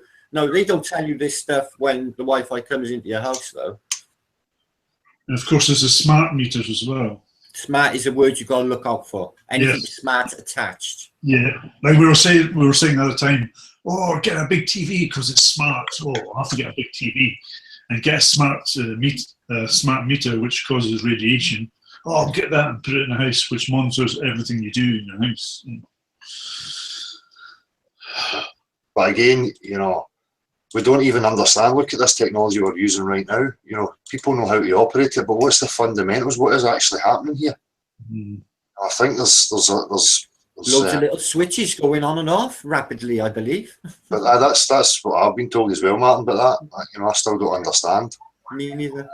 You know, this is capturing reality, real time. Me sitting here, you know, people from other places, and you know, we can see each other, we can hear each other. There's stuff in there, you know, it's like fucking magic. As far as I'm concerned, because I don't know how it works. I certainly think there are other elements to this technology that aren't explained. Mm. You know, the fact that switches are employed to produce the effect is only part of it. Can I just say, Music Man, I don't have a way of sending you the link. So if you can give us a contact point, then we can send you out the link. But without that, we can't put it in the chat. So, Martin, you wanted to talk about consciousness and stuff. Yeah, it's something I've studied for many years now. You know, people used to say to me, Martin, whatever do you think about? I used to say the true nature of reality. Whatever do you mean by that? It's just something that I've always put a lot of thought into. Just whatever it is. Is it external and projected? Are we receivers for the information? It's just so many different ways of thinking about this, you know, theory or philosophy or whatever it is. The I, the thing that a lot of people want to know is who is it that sees, the seer, the person or the thing inside this shell that leaves the body. And there's the shell. Oh, it looks, you know, looks like him, but he's no longer there because he's dead. So therefore, that life force, that spark, has disappeared. Now, I don't think that can be actually denied, that life force. You know, all, you know, doctors and people, surgeons that witness this on events of death will say that they see some certain phenomena. But it's electromagnetic by nature. They say they can weigh it, 23 grams or whatever. I think that's bullshit. But what I do believe is the spark, that it is real. I do believe that what I believe is I am self-realized. I've said that since I was about 18. Well, as in that I believe that I'm a soul living in a body. I am not this body. This body is a canister carrying my soul through some sort of journey, which I'm doing now. I'm trying to find out what the hell I'm here for or what it's all about. A total mystery. Obviously, and I don't think it's even knowable. I don't think what we're trying to attain is even knowable. You know, God, consciousness, I don't even think it's knowable. You know, I've used the field of quantum mechanics to come to terms with, you know, the things like the double slit experiment, to come to terms with how science perceives consciousness, you know, where they will go, wow, what's going on? Especially with the measurement problem. You know, they just fog over and go, what did you just say? They will not address it because this is where science slams into the wall of metaphysics. This is where spirituality, this is where they find out something else is going on, supernatural by nature, and they won't address it, but they know it's there. So that's one field that I went down to try and come to terms with.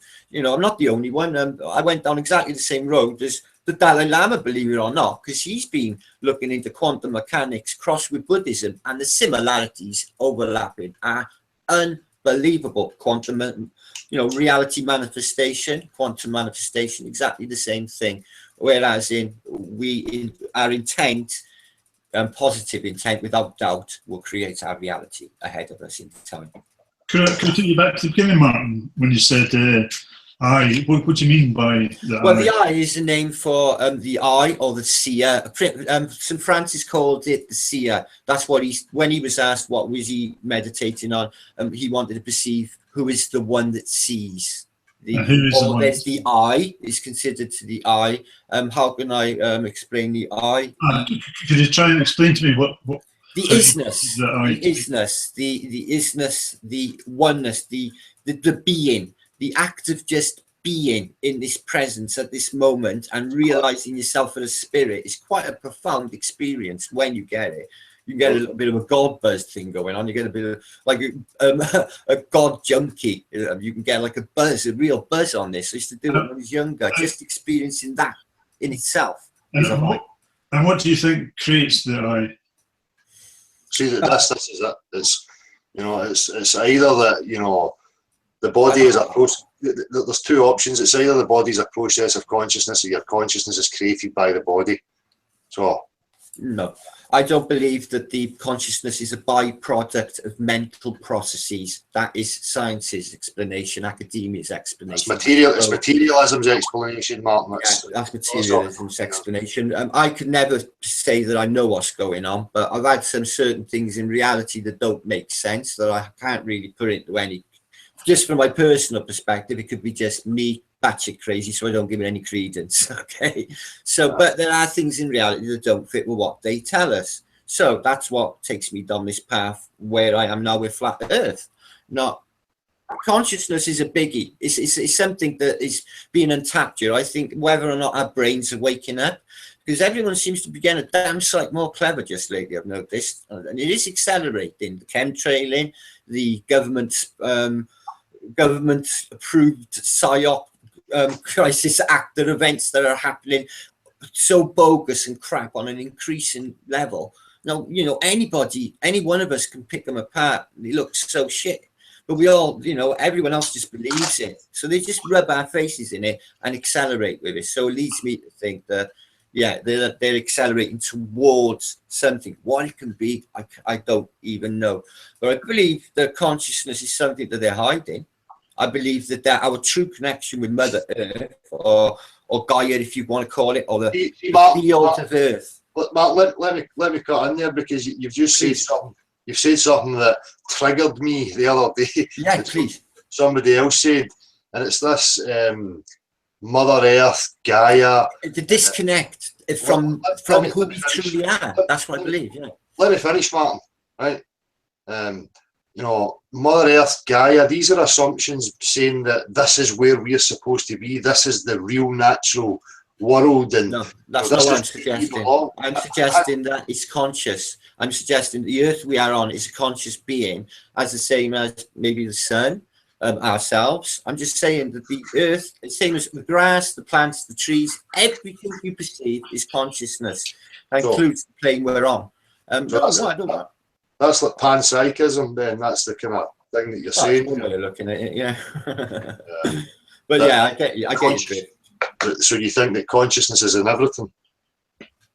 I think it's. I go through my religious scriptures, believe it or not, with the cycle of reincarnation. And I believe in we are subject to the karmic cycle.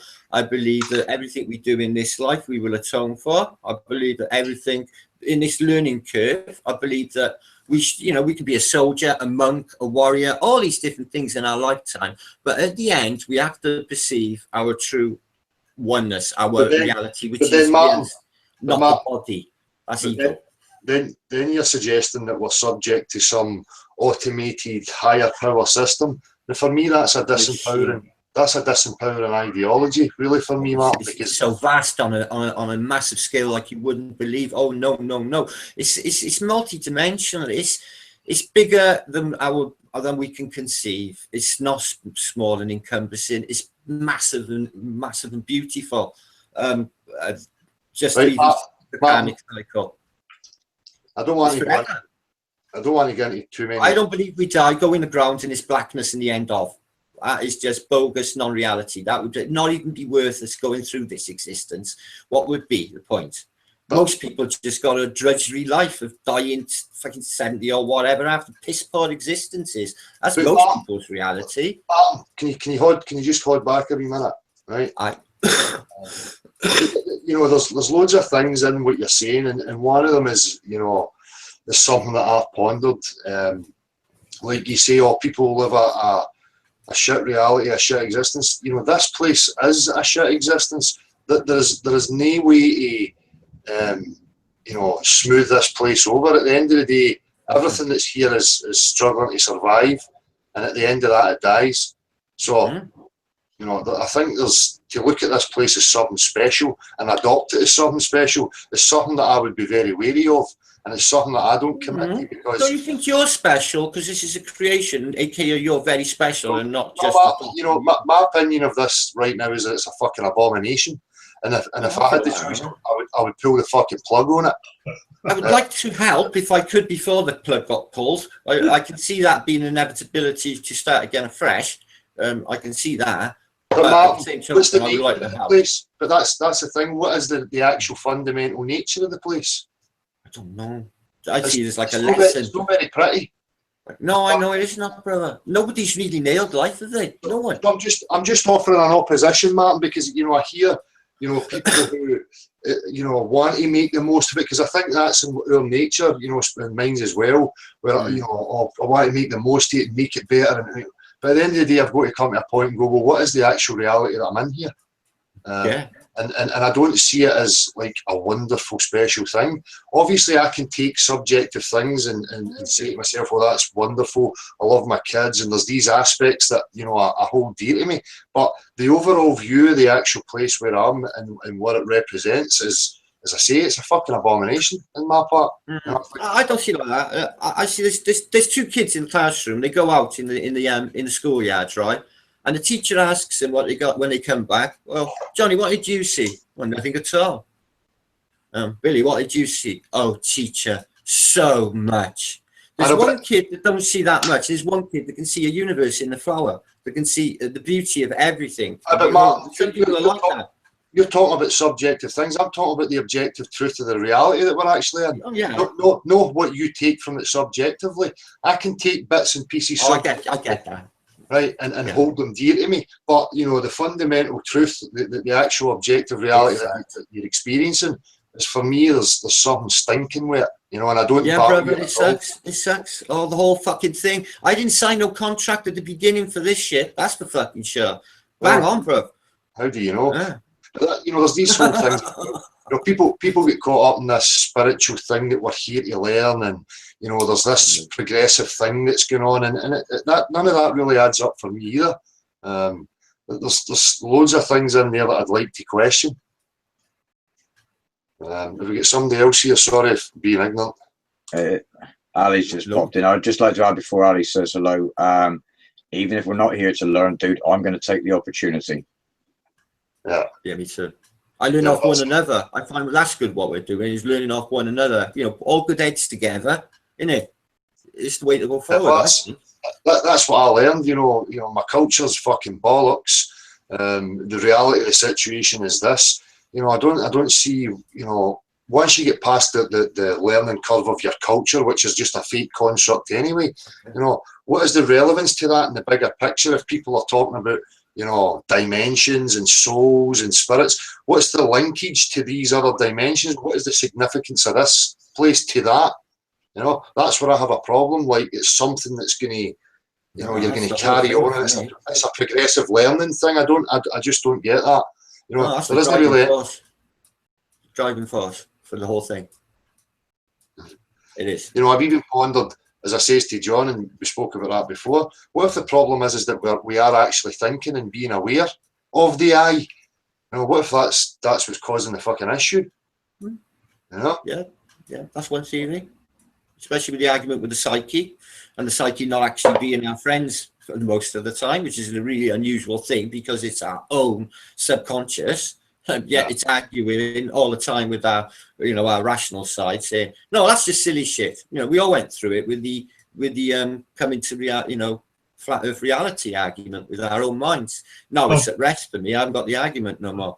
Now it's just because what Dale was saying there about the I, which I suggest is the problem. That's why I was asking you, what do you think creates the I? Because I think that's where all our problems stem from. Because we put too much focus on the I, which doesn't really need to be there. Well, we certainly don't have to operate from it. So that's why I was asking you, what creates the I? Yeah, it would suggest an alternative driver, wouldn't it? So I think the way you put it, yeah. I think for my part, I can only speak for myself, but self-awareness seemed to always be there with me. You know, and I have issues, you know, I play with ideas like materialism and, you know, is consciousness just a product of the mechanisms, the machine? But then you have this aspect of you that is learning. You even learn how to operate the body, you know. So there's, you know. You do. When you get older, you fit your body better and you know how it runs. When you get older, it's really cool, I know. But, you know, the culture that you live in and how you identify with the body, you know, that for me, you know, if there was a true history, it's been lost, and all we have of these anecdotes and stories that are just beliefs that lead you to nowhere other than mental illness, as far as I'm concerned. Because at the end of the day, the reality is that we don't fucking know. You get so many people who run about claiming to know, and I have a real issue with that because it's something that I ponder a lot and spend a lot of time thinking about. You know, and it's fine if people claim them, but, you know, you need to open it up to question. So that way we can question and come to a better understanding and try and find flaws in these ideas. You know what I mean? But people get too defensive.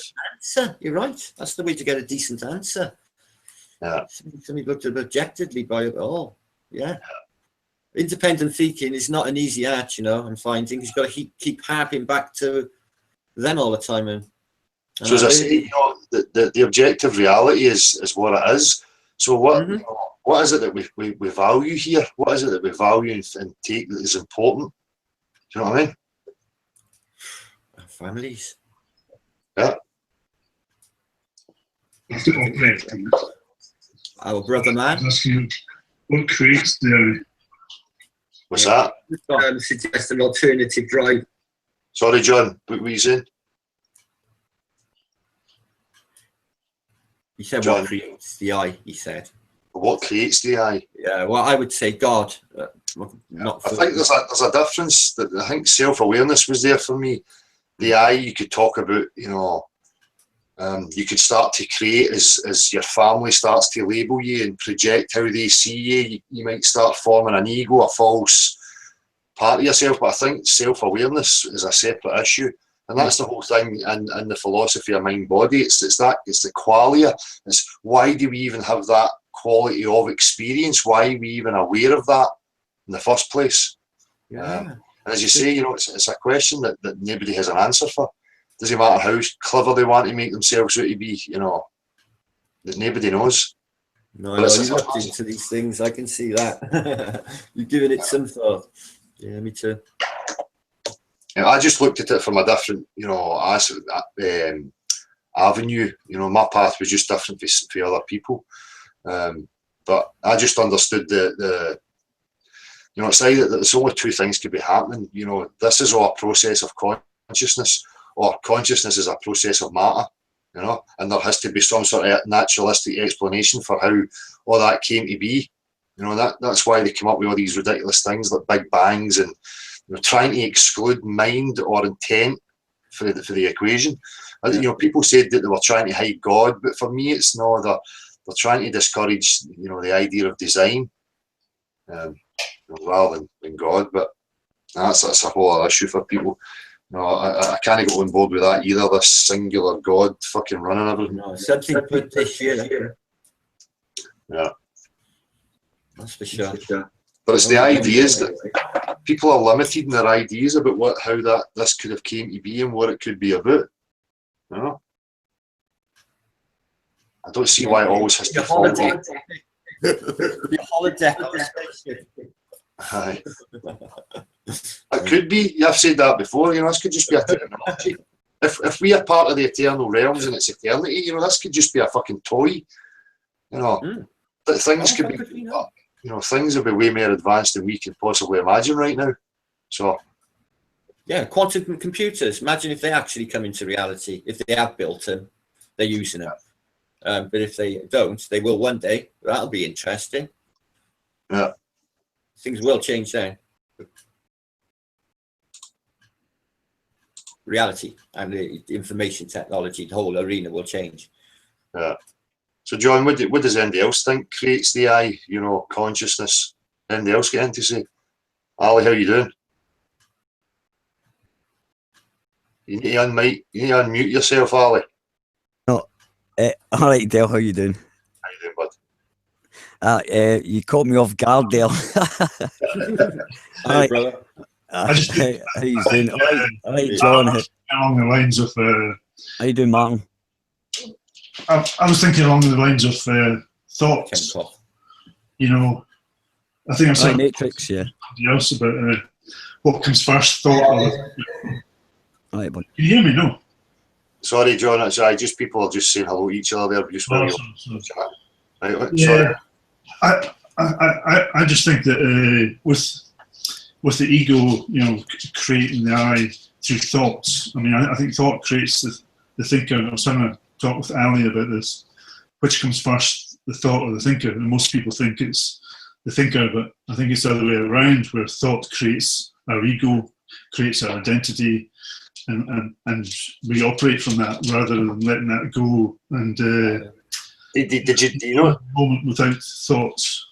Did you not have self-awareness before you really started to be affected by the cultural programming and these thoughts of self and ego?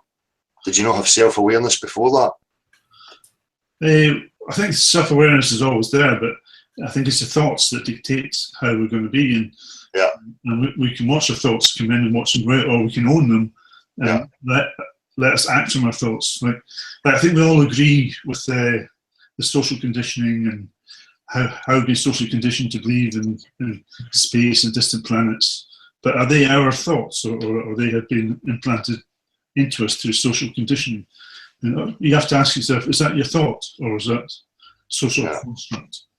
And I think the I is created by our thoughts. We're letting these thoughts create the I, the ego, their identity.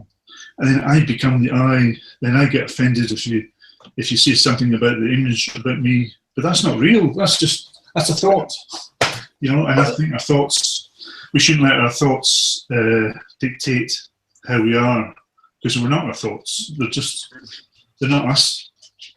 And I think you can be without the I, without the ego. And that's what Kabbalah is about, more or less, is what you just explained, John. They explain it a bit differently, but with the tree of life and that, if you look into a Kabbalistic belief, that's the way they go with it as well. Yeah, I just try to stay away from any beliefs, Martin, and just try to. No, I just think that's But the fact of the matter is I think many of you, experience the self-awareness is the thing. That's the question. It's that, what is that awareness? That's the fundamental of it. I think, therefore, I am. I've got a question. Cool. Right. Well, see, before we were able to express ourselves in words, how did we think? Psychically. Did we think in pictures? No, well, I don't mean that. Did we think in pictures, or did we just react? Just do it under reaction? Because my theory. Wait a minute, Martin.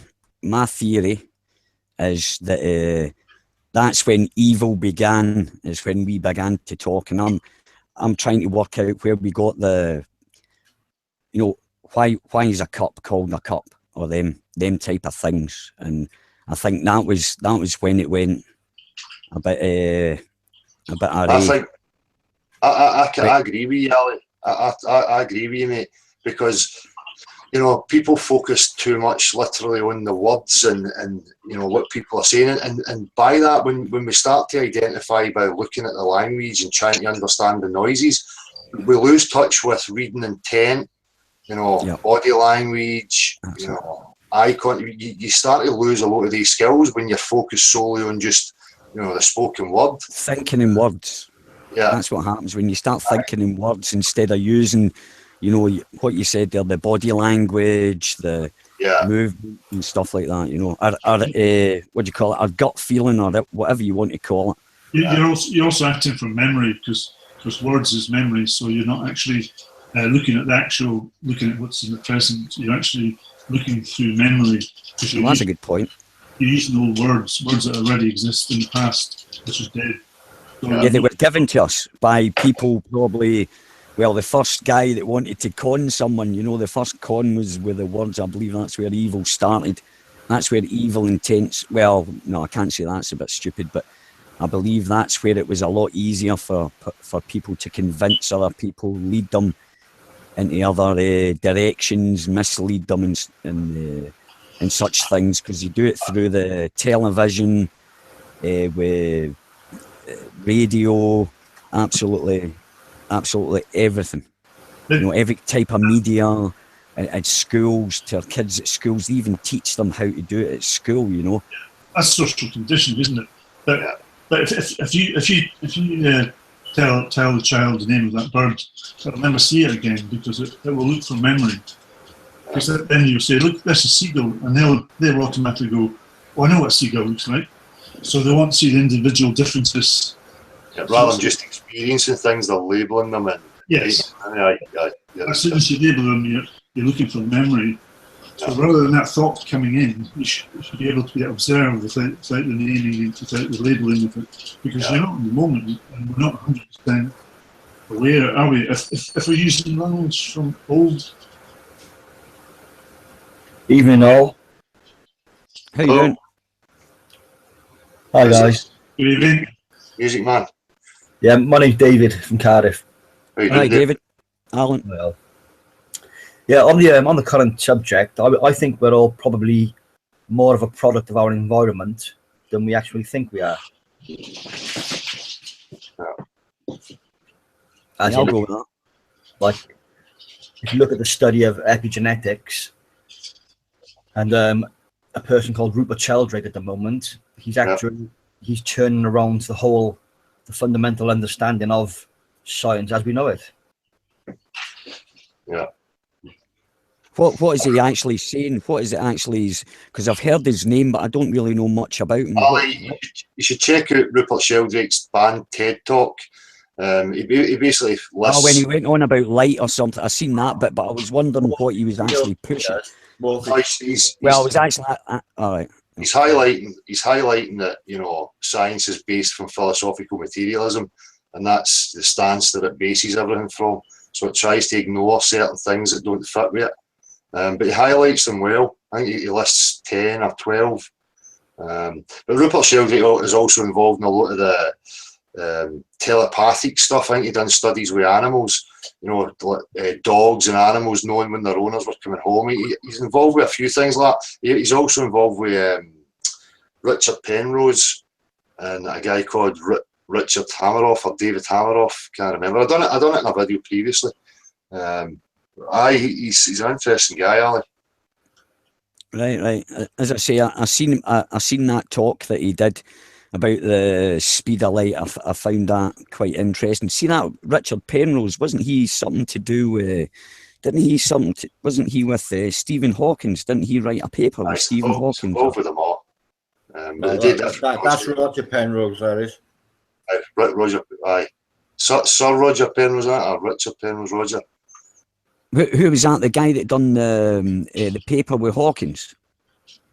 Well, he's done more than that. He's done a lot of scientific papers. But he done one with Hawkins. I'm thinking the same guy. Right, that's okay. That's cool. He's one of the most famous physicists there. Man. Yeah, I just recognise his name. That was all. Stephen Hawkins, who wrote a 50 million word encyclopedia with his cheek. Hiya, William.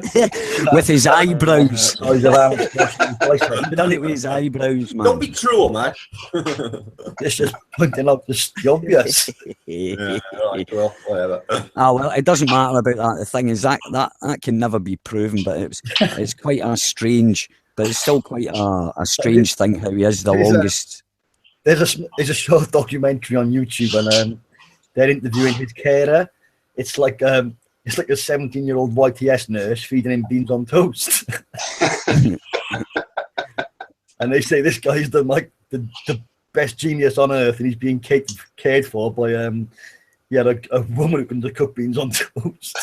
Yeah, but here's a thought though, right? Here's a thought though. Do you know how when people get blind, right?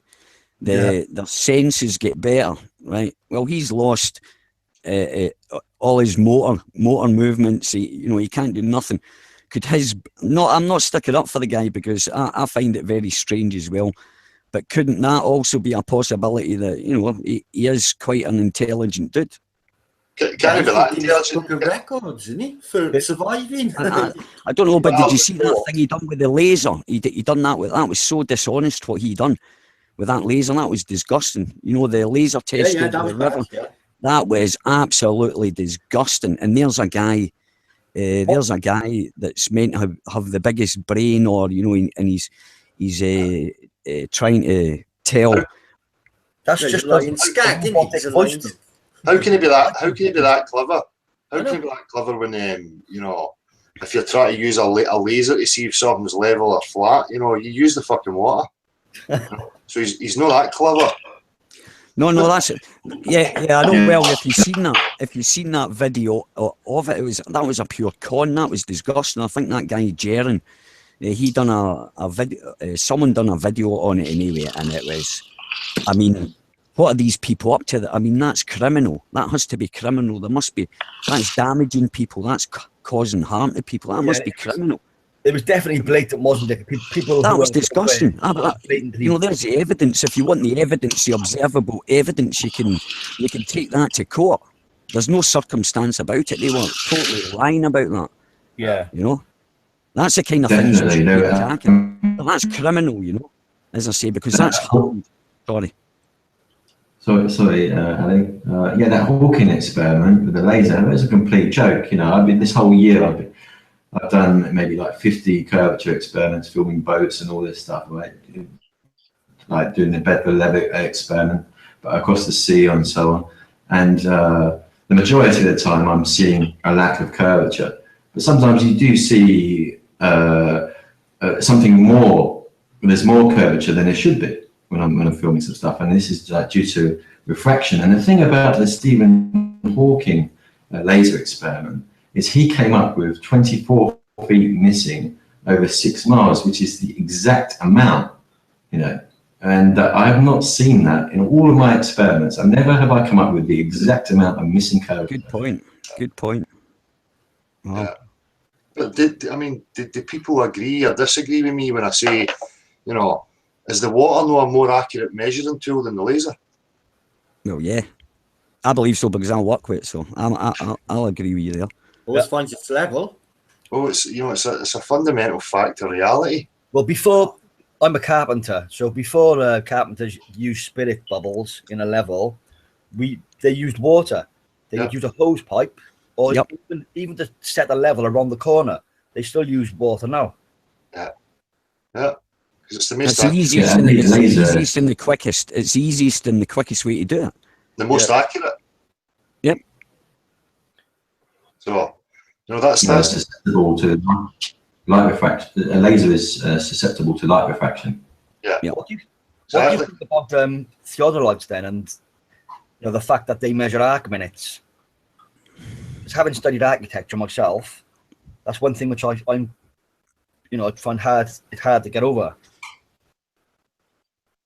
Yeah, that theodolites, they measure arc minutes, which is the curvature of the topography of the land, and obviously there are millions and millions of recorded geodetic measurements.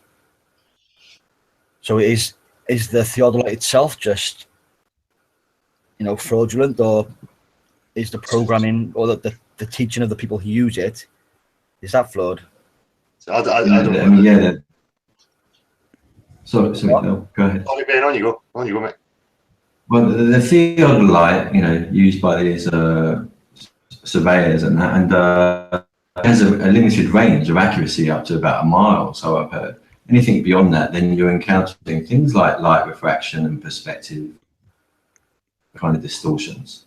So it's not an accurate measuring tool. Well, I used the laser level, and that had a error margin. I think it was plus or minus. I think it about 1 mil or something like that. It was 0.5 or something, but it had a plus or minus error margin, so that it was built into it. So that wasn't even accurate either, and even that was over short distances as well. Yeah, maybe a couple of 100 meters, and they actually had the error. So it was like, but it was there's a certain amount that of error margin that they build into everything. They build in absolutely everything. Like measuring, there's always a a plus or minus. There's always a tolerance plus or level, minus. they call it. Yeah, that's it. Tolerance level. Yeah, absolutely. It's usually 0.5%. Yeah, right. Okay, right. And you'll find that a theodolite falls well underneath that anyway. Right. Yeah. Well, over long distances. Yeah, you wouldn't use a theodolite over a long distance anyway. You'd use existing benchmarks. Well, even this thing with it, I mean, this ships over the horizon. If you really do a thought experiment about that, the sails will go away from you first. If you know what I mean, the back end of the boat has got, just even thinking about something going away from you, the back end's going to lift up and the sails are going to sail away. And I don't care what anybody says, they can say that shit. If that sink, if you see a ship and it's level in the water and it's behind the thing, it's going straight off the water then, because the water's apparently curving that way. And no flowing. Yeah. But that's the thing. If it's hidden, if the ship is totally level, yeah, and it's obscured, even if it's fucking halfway up the mast, but you can still see it's level, yeah. Yeah. Well, that means that the boat must be going straight, and there's the curve coming down there, because that does. And fuck the refraction, it ain't going to refract that much, because that would be totally absurd. Even if people actually sat down and contemplated what people are saying about this. It's actually cabbage. It's cabbage. I sent up 2 balloons last summer, and neither of my cameras, or the 3 cameras on the balloons, neither of them showed any curvature either. How high did you go with the balloons? Sorry? How high did you go? Around 100,000 feet. Oh well. Nice Yeah, one. just did that from just outside Newport. Nice. Well, I used to fly paragliders, and although I wasn't deliberately looking for curvatures then, but I remember filming and seeing. I've never seen a curvature, whatever height I've been at. I've never seen it. I'm still looking for it. Did you hear that, Marshall, about the balloon there?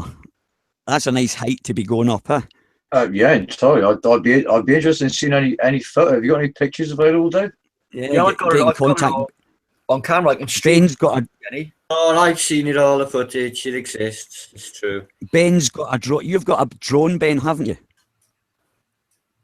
Ben? Yes, I have. Yeah. Sorry, right, okay. I was muted. That's what I'm saying. Yeah,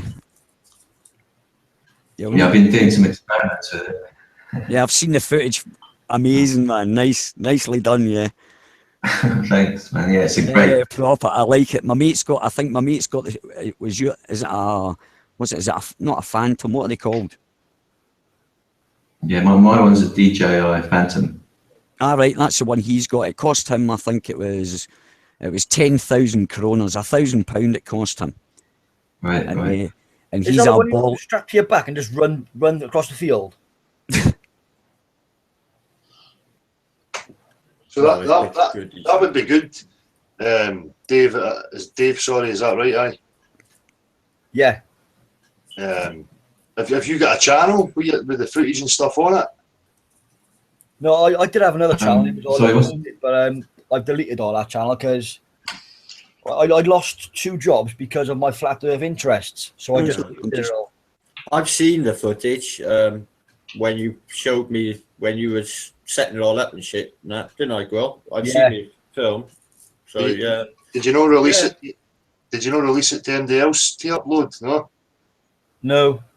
To be honest, back then, Flat Earth wasn't really up and running, was it, Will? It was only just starting off, like. So, Yeah, it wasn't as bad as it is now. Bless you. No, it wasn't like it is now. Music Man, could you let us know how you lost your jobs because of speaking about Flat Earth? Yeah, just through alienation and peer pressure, and then myself just not biting my tongue, really. Yeah, terrible, eh? Yeah. Yeah. Yeah, it is terrible. My social circle now is like a tenth of what it was years ago. They weren't your real friends anyway, were they? Just Well, wait until it's trendy and they'll be coming running. I think it's probably the best way to have an insight of a person anyway. Is to see their reaction and what they really think of you. Absolutely, yes. I quite agree. It tells a lot, doesn't it? The commitment to knowing and asking questions. You can see it in people. Yeah. But you know, it's not, really it didn't surprise me because it's always been like that. To say I've always questioned, you know, why are people running about not asking these fundamental questions here? You know, everybody's just acting like they've got a grip on it, and you know, this is all great and normal. You're going, this is fucking terrible.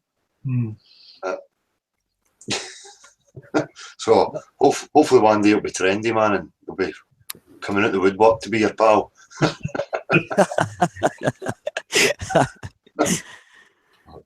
It's like you get attacked all the time, you know.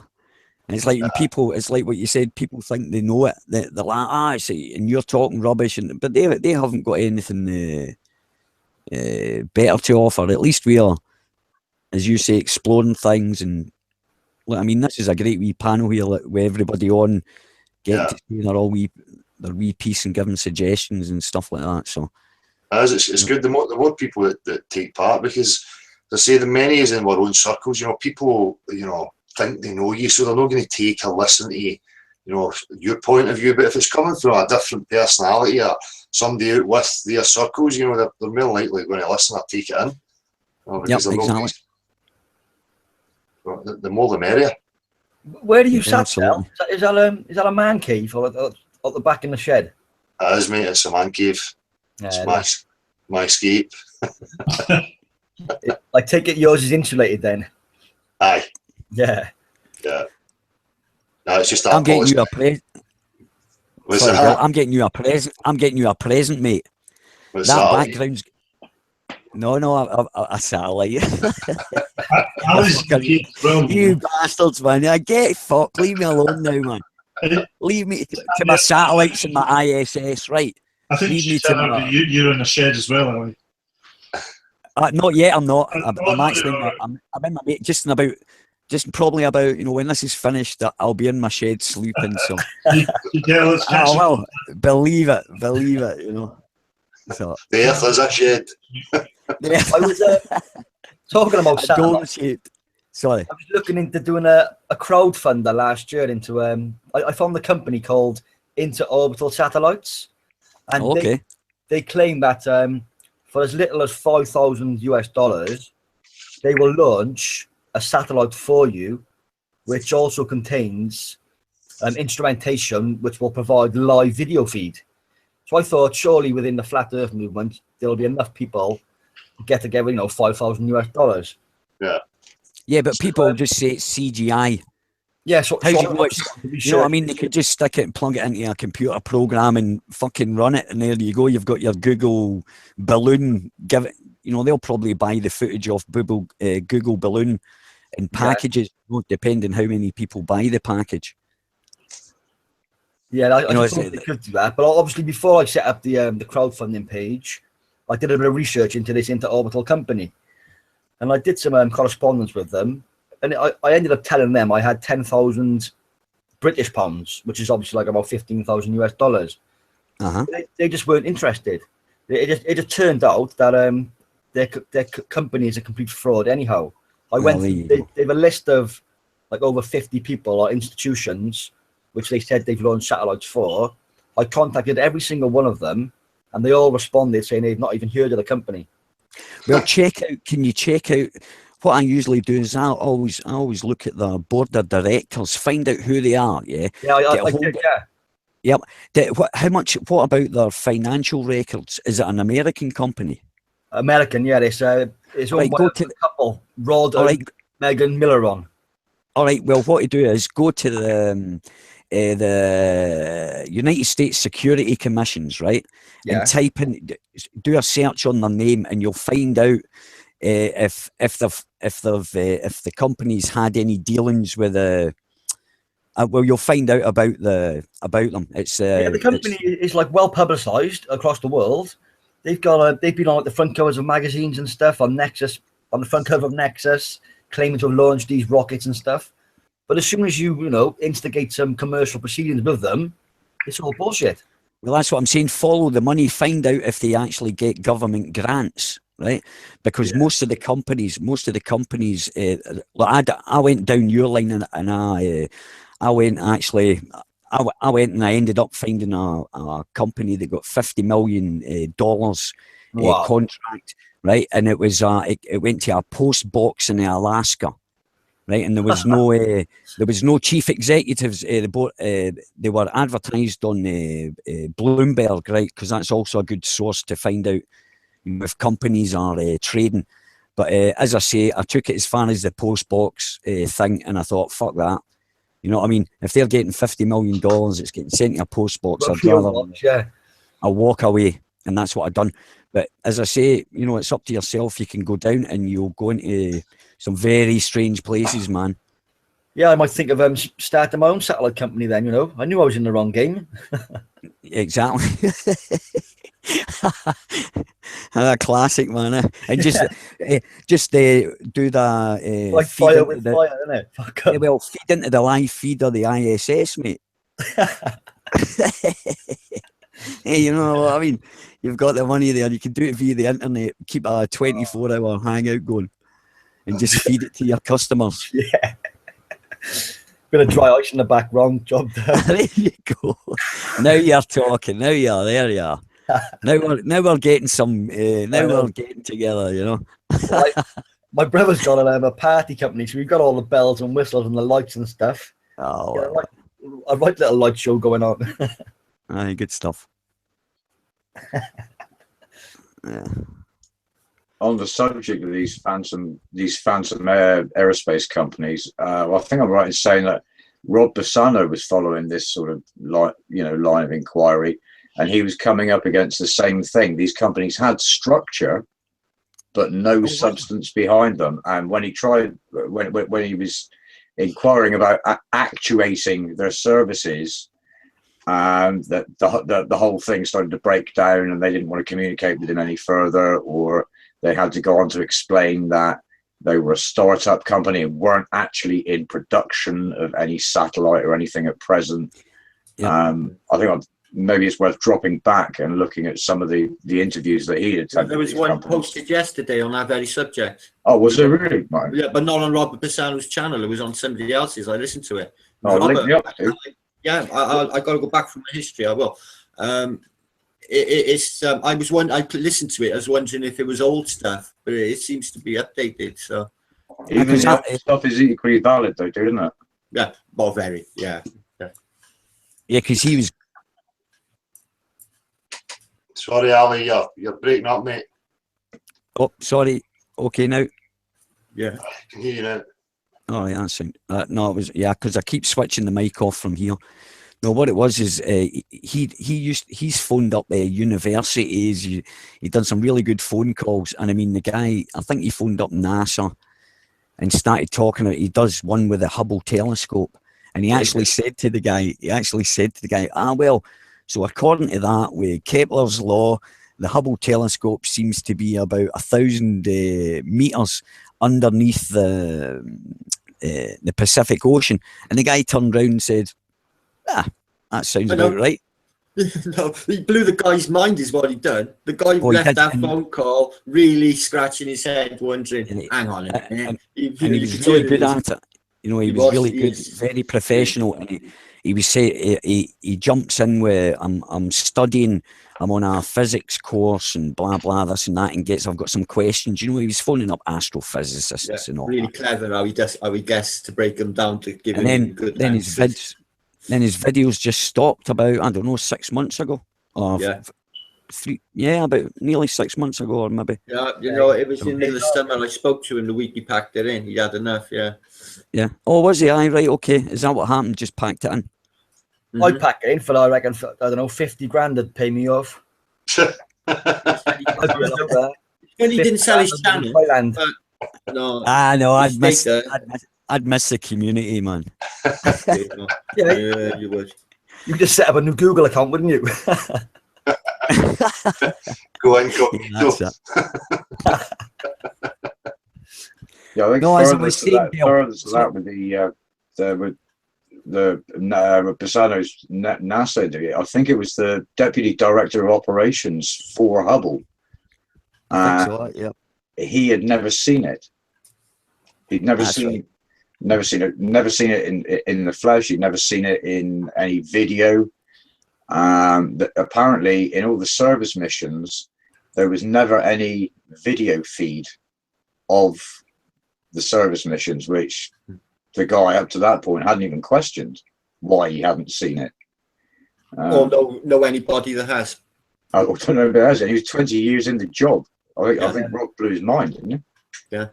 Didn't he conclude that it was just turned out that it was all off the Sapphire platform? Yeah, he did. Yeah, and the guy was going to go off himself and check this out. Yeah. Yeah, he's good. Yeah. So you're previously aware of him, then, Dave? Yeah. Yeah. Oh, cool. I just like I'm just throwing stuff out there just in case other people haven't come past it. Yeah, no, what is this? Yeah. It is interesting. Like you said, he was very professional, wasn't he? Brilliant. Yeah, totally. To be a con man, that's how good he was.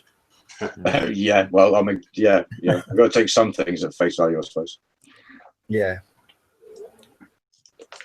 Oh, I checked out that, what was it, the Klein bottle? Yeah, man. It's good, isn't it? It went me like that. Boom. Wow. What is it? It's a Klein bottle. Just Google it, right? Go on, Gwill. Just 2 minutes.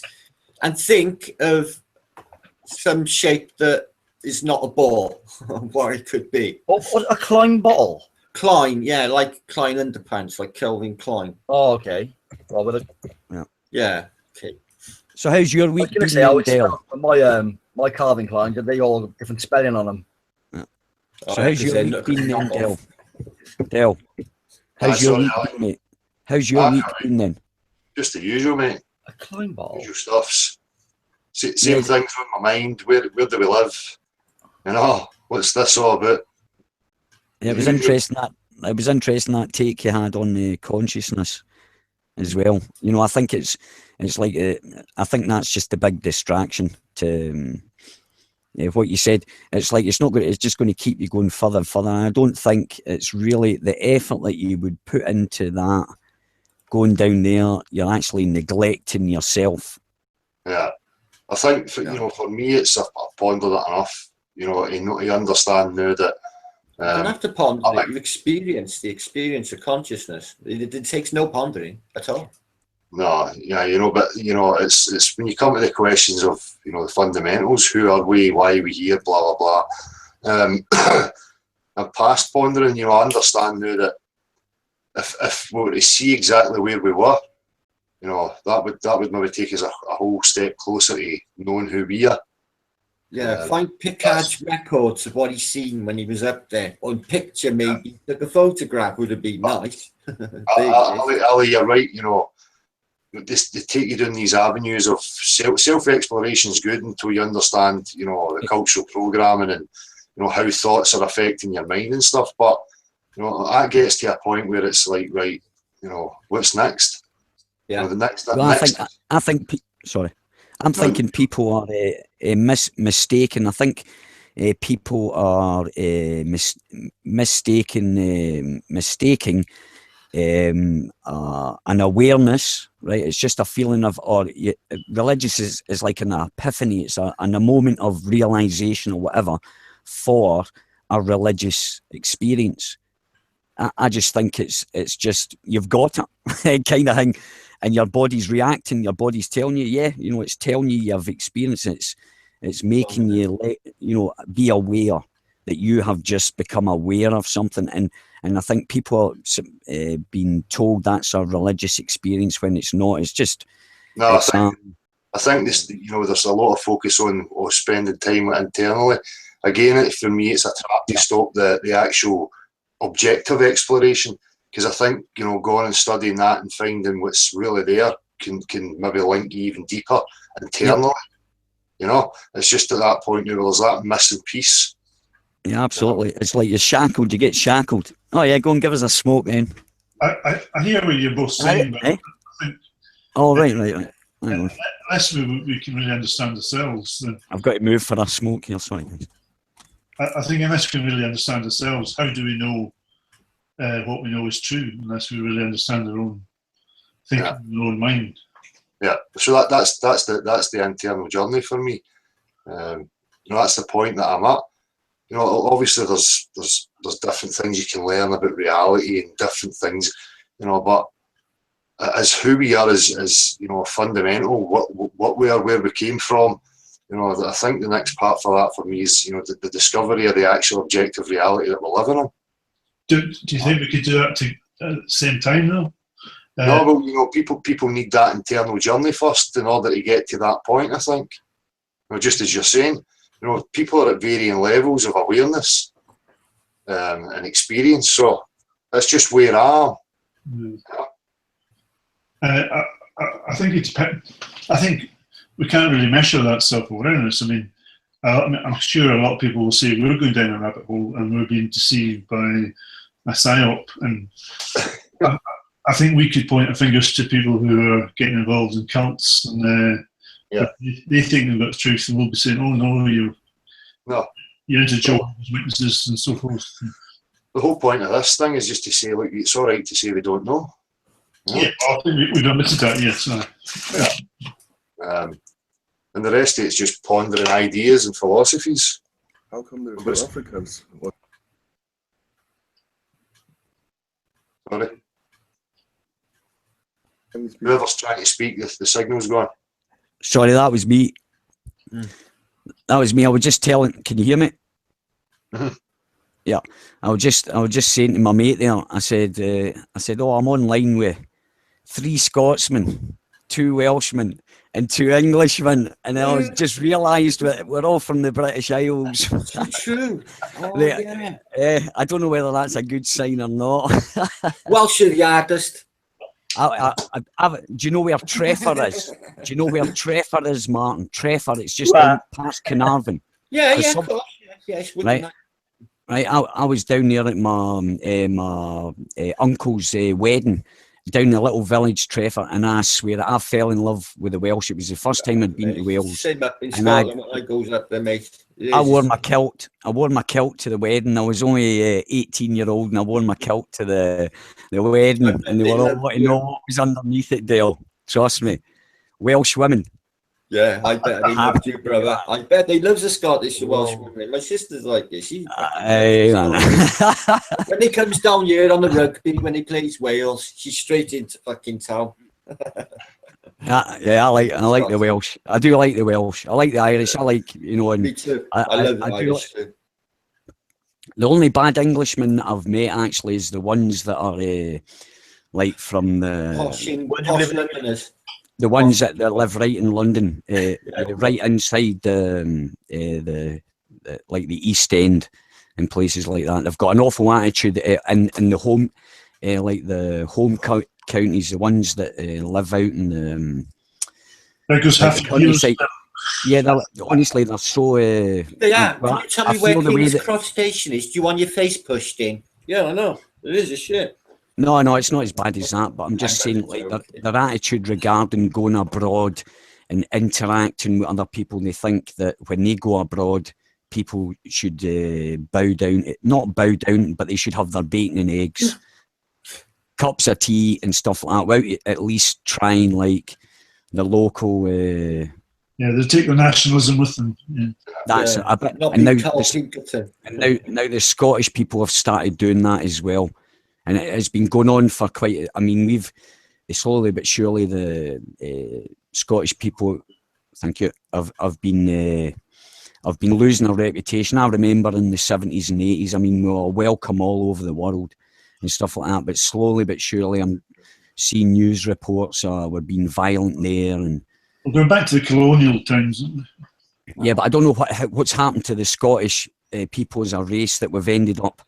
No, like, you always see like academics in like America. Always Scottish people on like National Geographic programs and Discovery. We're great talkers, we're great talkers, engineers. Yeah, you are. I can remember flying back from Australia. I went from Australia to Malaysia.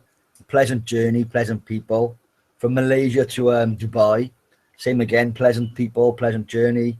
From Dubai to Paris, same again, pleasant people, pleasant journey. Paris to Heathrow, pleasant people, pleasant journey. Then I was sat on the back of a Greyhound bus next to the shitter going to Cardiff. Journey, stinking people, bad attitude. Same old. You bang on. Exactly the same last time I went away from Cardiff. I came back and a guy, literally a woman, got on as I got off the train. She pushed past me and she was built like a sumo wrestler. And he, like the guy, literally accused me of eyeing his girlfriend. I was going to say, you fucking joking, maybe. I thought, no, I'm going to get in a fight on the platform. And I've just got off the train. Welcome back to Cardiff, eh? Yeah. No. You looking at my girlfriend? Yeah. No. But that goes down to that goes down to all the back to the social conditioning in the way that we're actually, our thoughts are not our own anymore. And I was talking to John there about it, and I think I think the more aware we become, the more we stop thinking like we've been conditioned. We've been conditioned and we're actually going away from them. The more you realise that thoughts are not our own. That's what I was trying. That's what I was talking about with the cultural programme. And once you realise that, it's like come on, fuck people, wake up and catch up now. It's the same old fucking crap, the same behaviours, just like that you're talking about. These divisions that people have in their mind of nationality, colour, all these categories and pigeonholes that create crazy behaviours in people. Yeah, and tools to control us, I mean. Yeah. No, they love it. They love it. They're just running about. I mean, you look at the people on the sorry. Since we're all here from UK, I don't know who can remember like the Falkland Wars, but yeah, there was great problems before that with the coal banks and Margaret Thatcher days. Is that finishing? Yeah. It's fireworks. So somebody's letting fireworks off here. Yeah, it sounds cool. Hey, sounds like a black rod knocking the door. I got the howitzers. The country was really divided, and it was quite an uproar. And what did Margaret Thatcher do to get the country together? She used nationalism and flag waving and our boys, and that's how easy we're manipulated. Nationalism just. But look at the job. Look at the job. Just to think now, right? And this will resonate with everybody here anyway on the panel here. Isn't it funny, right? Do you know when the fire brigade go on strike? I never fell for the green goddesses. I never. No, not that.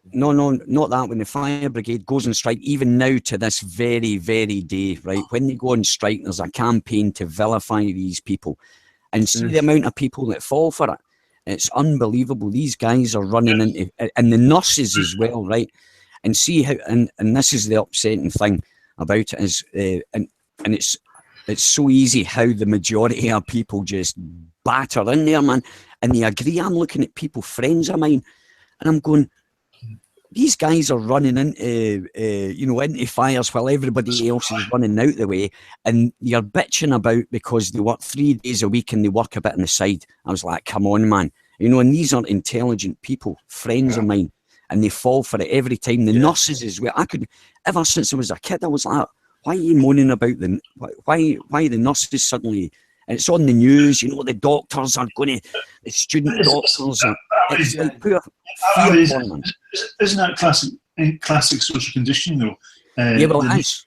The media have implanted thoughts into the public, and because they've not developed the critical awareness, they just it starts at school, and it's the school, and it's us. It's we've done it ourselves to our parents. It's like a perpetual brainwashing. We're doing it to our fathers, do it, and it's for us. Well, you know, the people that are here have woken up. Yeah, they disempower you. So you believe authority, it disempower you and say, this is where you live. Okay, so we accept that, and that's my insignificance starting because I don't know anything, and these people in authority know everything. So I'm disempowered straight away.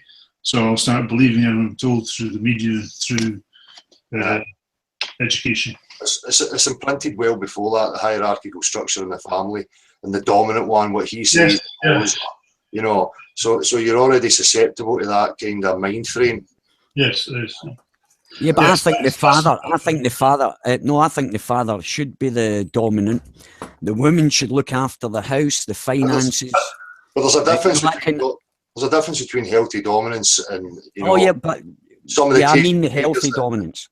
Some of the crazy behaviours that some of us have witnessed in our lives. Oh, absolutely. It's not balanced, and it's not based on nurture. You know, there's a huge difference.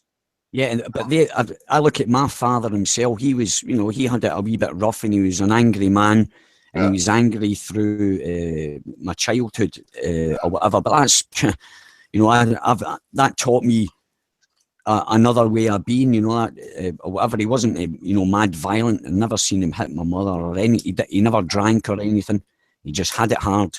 But the products of cultural. You know, exactly. Yeah. You know, people.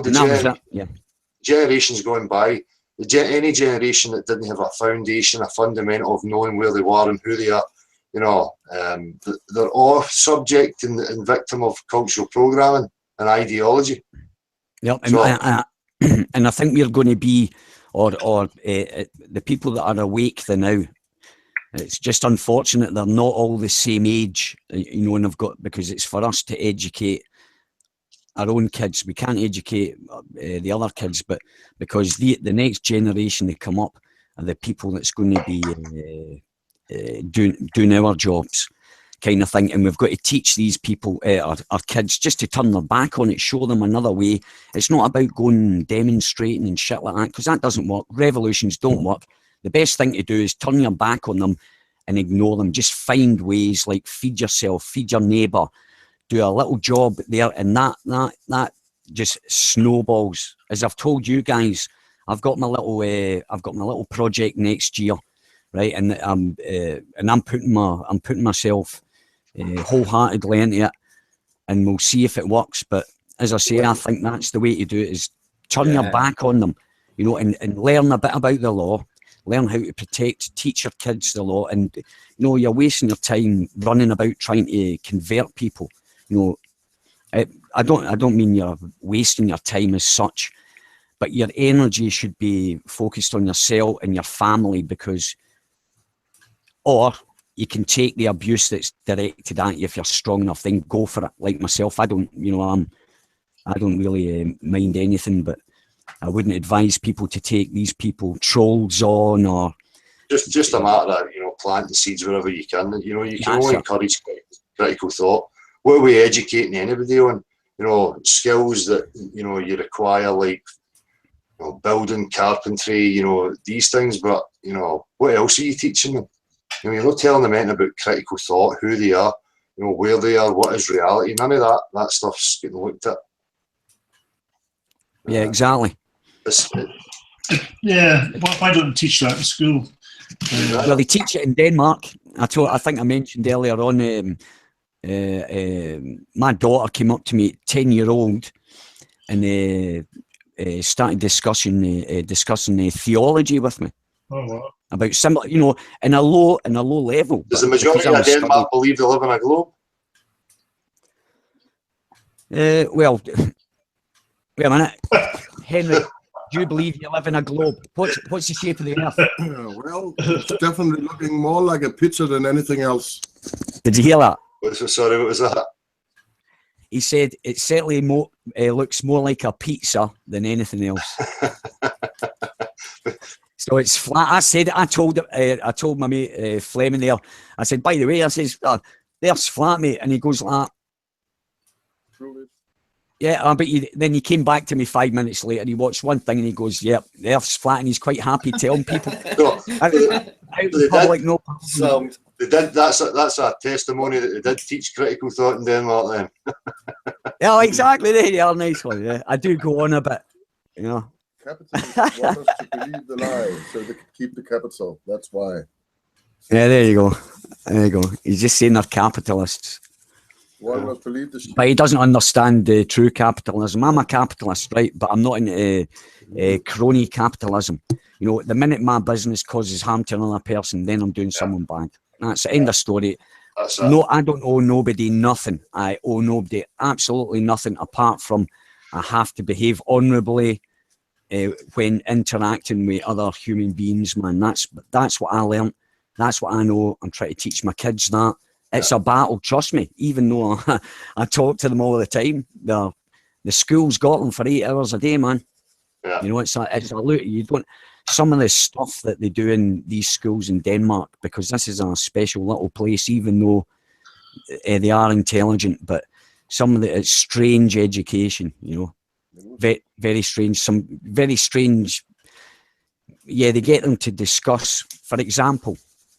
My friend, I'm going to bounce out right here, right? Guys, I'll catch you all very soon. Thanks for having me, Dal. Thanks for the invite, brother. Cheers, mate. My buddy. God bless you, Ali. Nice one, bud. Try, John, bro. Yeah, my buddy, he works in a school as a caretaker, and he was telling us, he was telling to myself, we were talking away, and he said a strange thing happened in the school the other day.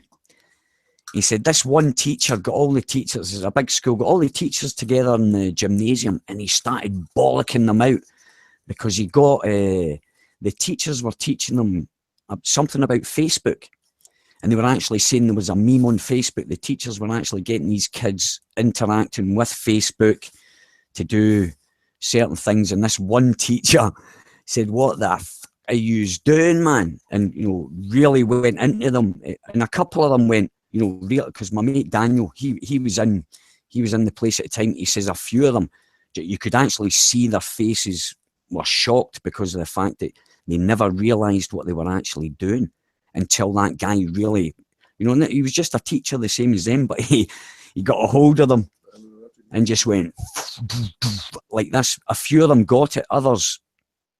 But anyway, that was just a little story about, how they're doing it in schools. But, yeah. So, David, you going to show us something there? It looked as if you were going to show us something. Music man.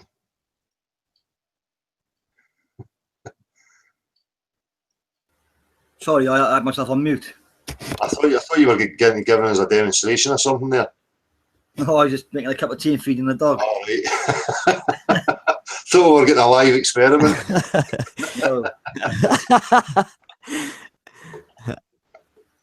What type of dog is it there you've got there? He's a Doberman. Oh, nice one. Yeah, I used to breed them, but he's the last one left here. He's 13 now on okay. Day, so old for a Dobie. That's a good age, isn't it, for a Doberman? Yeah. Yeah. Like give him his treat, he has his milk, he's straight back to bed he is.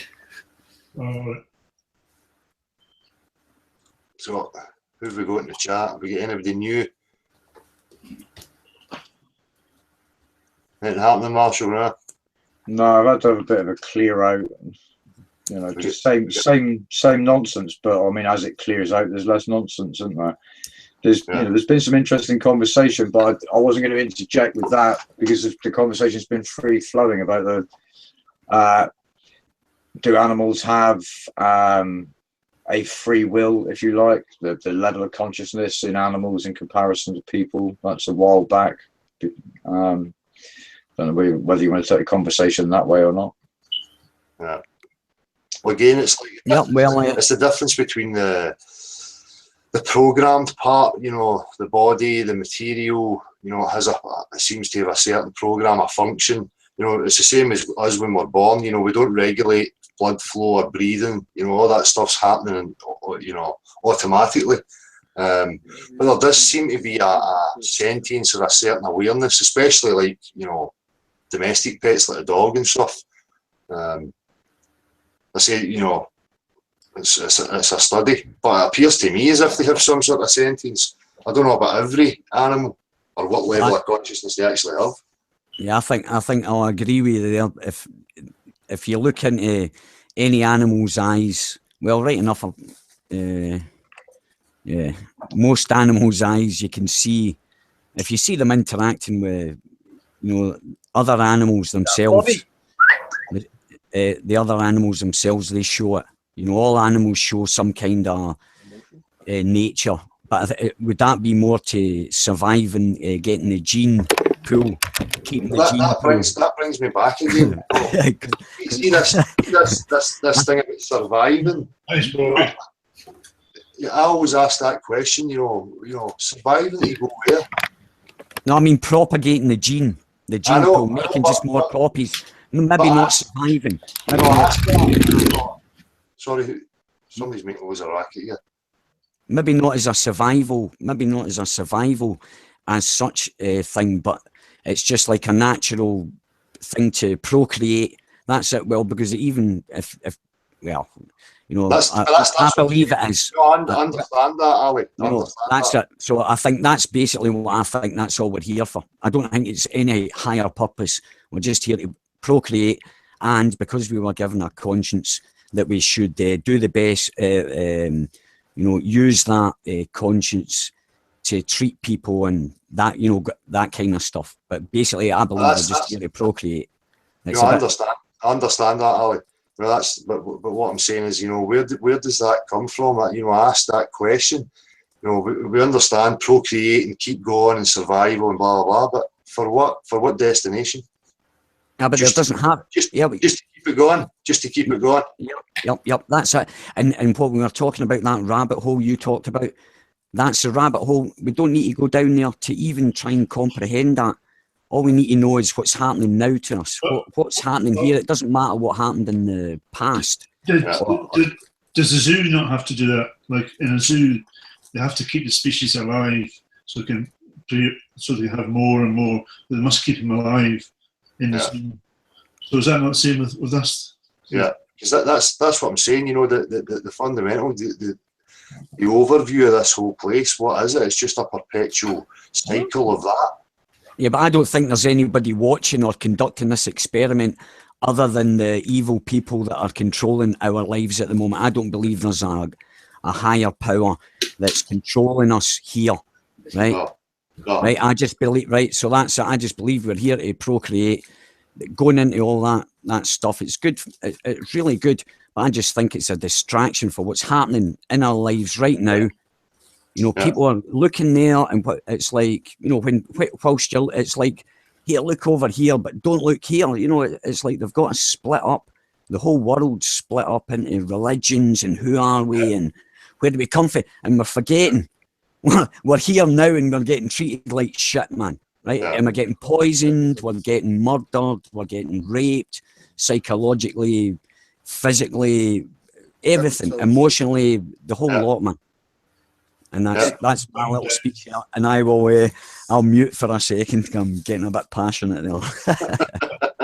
Well, I'm Scottish, man. What'd you expect?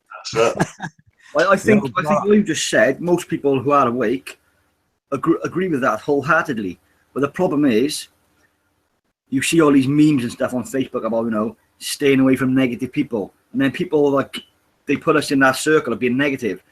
But it's much easier just to walk around in a bubble, pretending everything is A-okay. But going back to what Del said earlier, I'd pull the plug as well, because I do see more bad in the world than good. Yeah, I agree with you, yeah. You know, I always question what it is people value and these ideas of, you know, it's a wonderful thing and life's great, Mother Earth, you know, all these things. It's like bizarre. It's like, You know, people talk about spirituality, and I say, well, you know, who are you fundamentally if you try to embrace this place and accept it as some sort of wonderful thing? No, I don't get whether they're getting that from, because, you know, obviously it's not just me who can observe, you know, the objective truth and see it for what it is.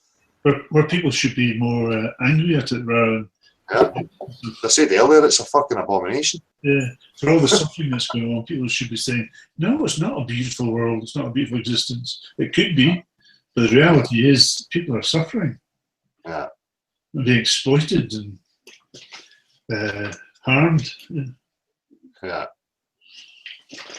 And even to go to that level, you know, people, you know, talk about gods and stuff, and you go, well, ask yourself a question: what kind of, you know, God would create something like this in the first place?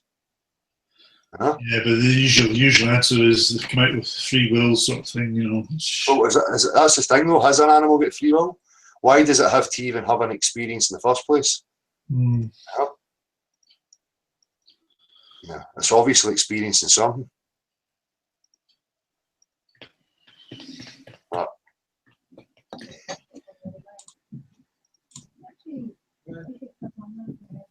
So how would you account for is humour free will?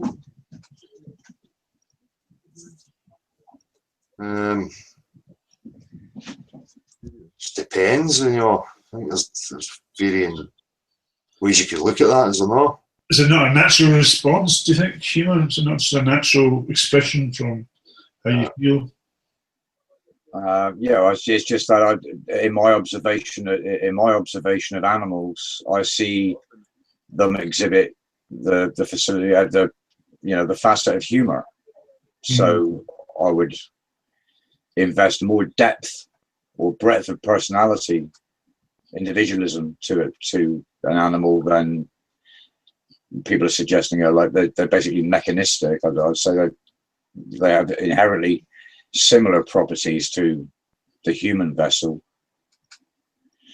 Yeah, well, certainly experience suffering and other emotions, and well, I wouldn't say love, but the experience affection and tenderness, just like humans would, I'm sure. But it's whether or not they're aware of that experience. That's the difference in it. Well, the good thing I observe in dogs anyway is that they live in the moment. Yeah. They're not thinking about the past, the future. They're totally alive in the moment. Yeah. That's the same with kids. Yes, absolutely. But then as adults, we move too far away from that, and we forget how to live in the moment. Yeah. So we start living in the future with our future imaginary thoughts or a past which is dead. Yeah. So kids have that wonderful innocence where they can be totally alive in the moment. And I associate, like, imagine you're jumping out of an airplane. You'd be pretty anxious and pretty nervous. You'd be totally focused in the moment. You wouldn't be thinking about tomorrow's mortgage. No. She hurt me yesterday. Those thoughts wouldn't exist. So they'd be totally in the moment. And I see, like, dogs still do, they always have done. Yeah. Like you said, children. So that's what I said. You know, that's what the whole game seems to be about, is to stifle that, you know, and take you away from that. You know, physically, psychologically, in every aspect. So you know, psychologically, the fear as well. Yeah. You know, there could be a vast reality out there for us to go and explore, and we're being herded and kept in this small pen here. And there could be so much out there to learn and go and explore that we just don't know about. But if they keep us in fear, then we're going to be worrying about things which are not in the moment. We'll be worrying about things which are the future, the past, distracting us from what you said, like really finding, discovering what's actually out there. Yeah, do you think that nature's stifled?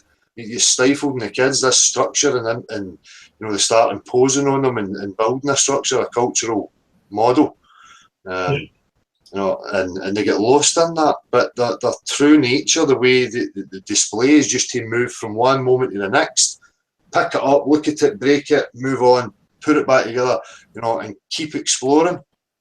it's when you stop and make them think and ponder, you know, they start to get problems. So there's a lot of merit in what we discussed about, you know, is thinking and pondering actually the problem. Yes.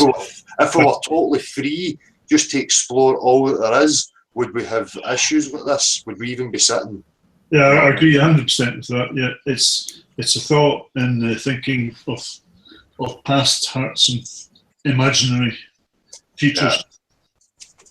Aye. Cultural constructs. Yeah. You know, teaching you what relationships are, and you know, you get lost in all these fake things, and yet, but because it's pushed on you so much, you spend years trying to make sense of it and fit it. But, you know, there's something wrong. How you know what I mean? Yeah, that's just social conditioning. But reality, truth, whatever, it's got to be in the moment. It's not in the future or the past. We've got to be self-aware and sensitive to connect, to see what's real and reality within the moment time, not in the future or the past. Yeah, right on. Yeah. So do you think, guys, what about this thing, guys? Do you think there's more land? Do you think there is a bit more land than we actually think there is? I think now to reality there's a lot more, aye, whatever that might be. Yeah, it seems to be the most logical conclusion as to why they would say it's a sphere if it isn't. Yeah, that's what I'm excited about. If there is a bit of land, that's what would amaze me. I'd be like, that's what I said about trying to sell that to people. It's much more exciting and realistic to have that possibility than outer space nonsense. Well, just think if you actually had, like, if you found out there was more land, right, and you had the possibilities to travel and do that, it'd be the most. And it's right enough, you know, and everybody knows this, and everybody in Flat Earth does say that it's a fact. There would be people heading out there because there's, you know, there's still adventurers, man. You know, we've got this natural instinct. It'd be the most strange. And I know some people would look, that guy Jarl Anderhoy. Now, people have said, but for them to be protecting something like that would suggest that it's a limited place that's constricted as well. Yeah, not unless it's access to another place, right? Now that's the thing. If it's access to another place where there might be a place where you know, it might not be just all ice there. It might be next really close by, and there's people living there or whatever. I know it's a bit, but the other ponds. You know, I don't think I actually believe my vision, or when I actually imagine that it's flat, and then there's that atmosphere, the same levels as atmosphere, all the way as far as you can see, like they've described. All right enough, they do talk in opposites, but well, they do actually. So it's like if they're saying it's infinite up there, well, I can more likely imagine that. I can get my head around that and imagine that in a picture, that it'd just been a big plane with with that ice, because it's not me. I can see that. What that's made out of, who fucking knows? I mean, that's not even worth. It's worth a. Sorry. So it must be more valuable than just more land. You know, I would suggest then, if that was true, that, as I say, that's even limited. You know, if they were so desperate to protect that and have that for themselves or whatever. All right, but imagine this. You know these stories. You know how the Egyptians suddenly turned up out of nowhere. What happens if we're actually out? We're just a race of nomads going about these puddles, man. And that's a story. We never came from the thing. We've been somewhere before. We've heard all the stories about it, and we're just actually basically nomads, because if you knew there was more to this, there's always people that go places and further. Maybe that's where we came from, because there's, you know, in history, even no matter what they say, it was early times, you know, the history of the Egyptians and stuff like that. So these are all stories, Ali, aren't they? I mean, they're not. Yeah, well, that's true. Well, that is true. Did anyone see that map that was presented by, was it the Himalayan or Hawaiian map of further land?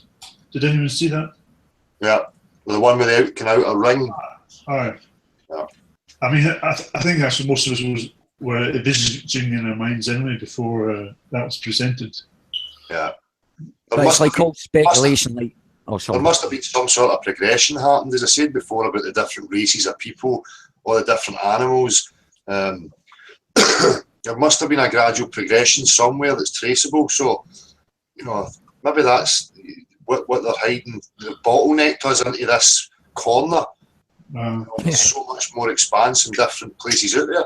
Yeah, So, you know, history is always being rewritten. You know, there are always books being found in cellars, you know, which have never been read by modern man, and things are always being dated backwards. Like, first of all, the pyramids are 3,000 years old, then they're 5,000 years old, then they find a relic in India which is 10,000 years old.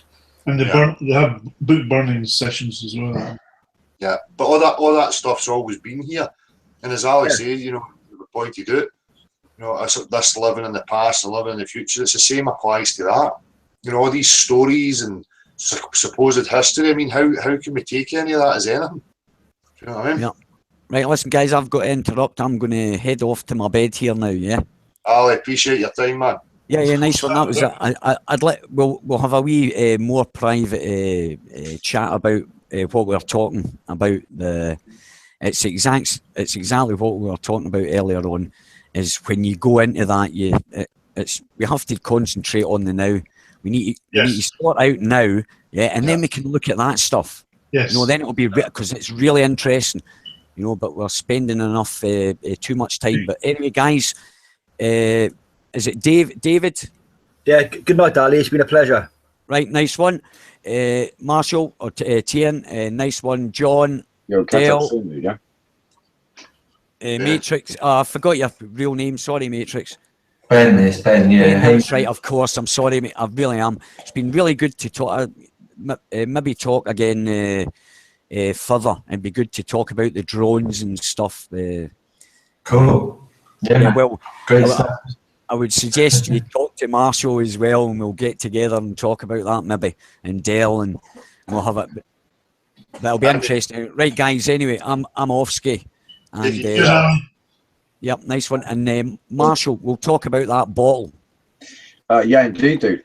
Yeah, mate. Yeah, I need to read more about it because it was quite confusing. Yeah, I think we could all study it a little bit more, actually. But, yeah, but it was interesting. Yeah. All right, guys.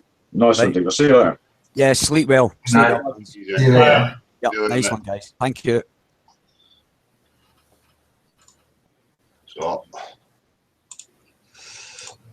well, this is the first Google Hangout I've joined in or participated in for probably over a year, and what a pleasure. They were all always argumentative and just people talking over one another. That's why I gave up on them. But yeah. Cheers, mate. I appreciate it. It's a pleasure to have your input. Yes. Good stuff. It's not hard for people to communicate and just discuss.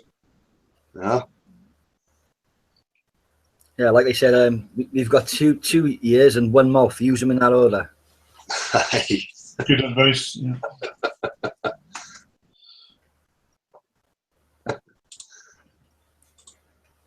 Yeah, the reason I jumped on is because you were talking about well, I know they use the word chemtrails, but you know, stratospherical aerosol spraying and stuff, and albedo modification.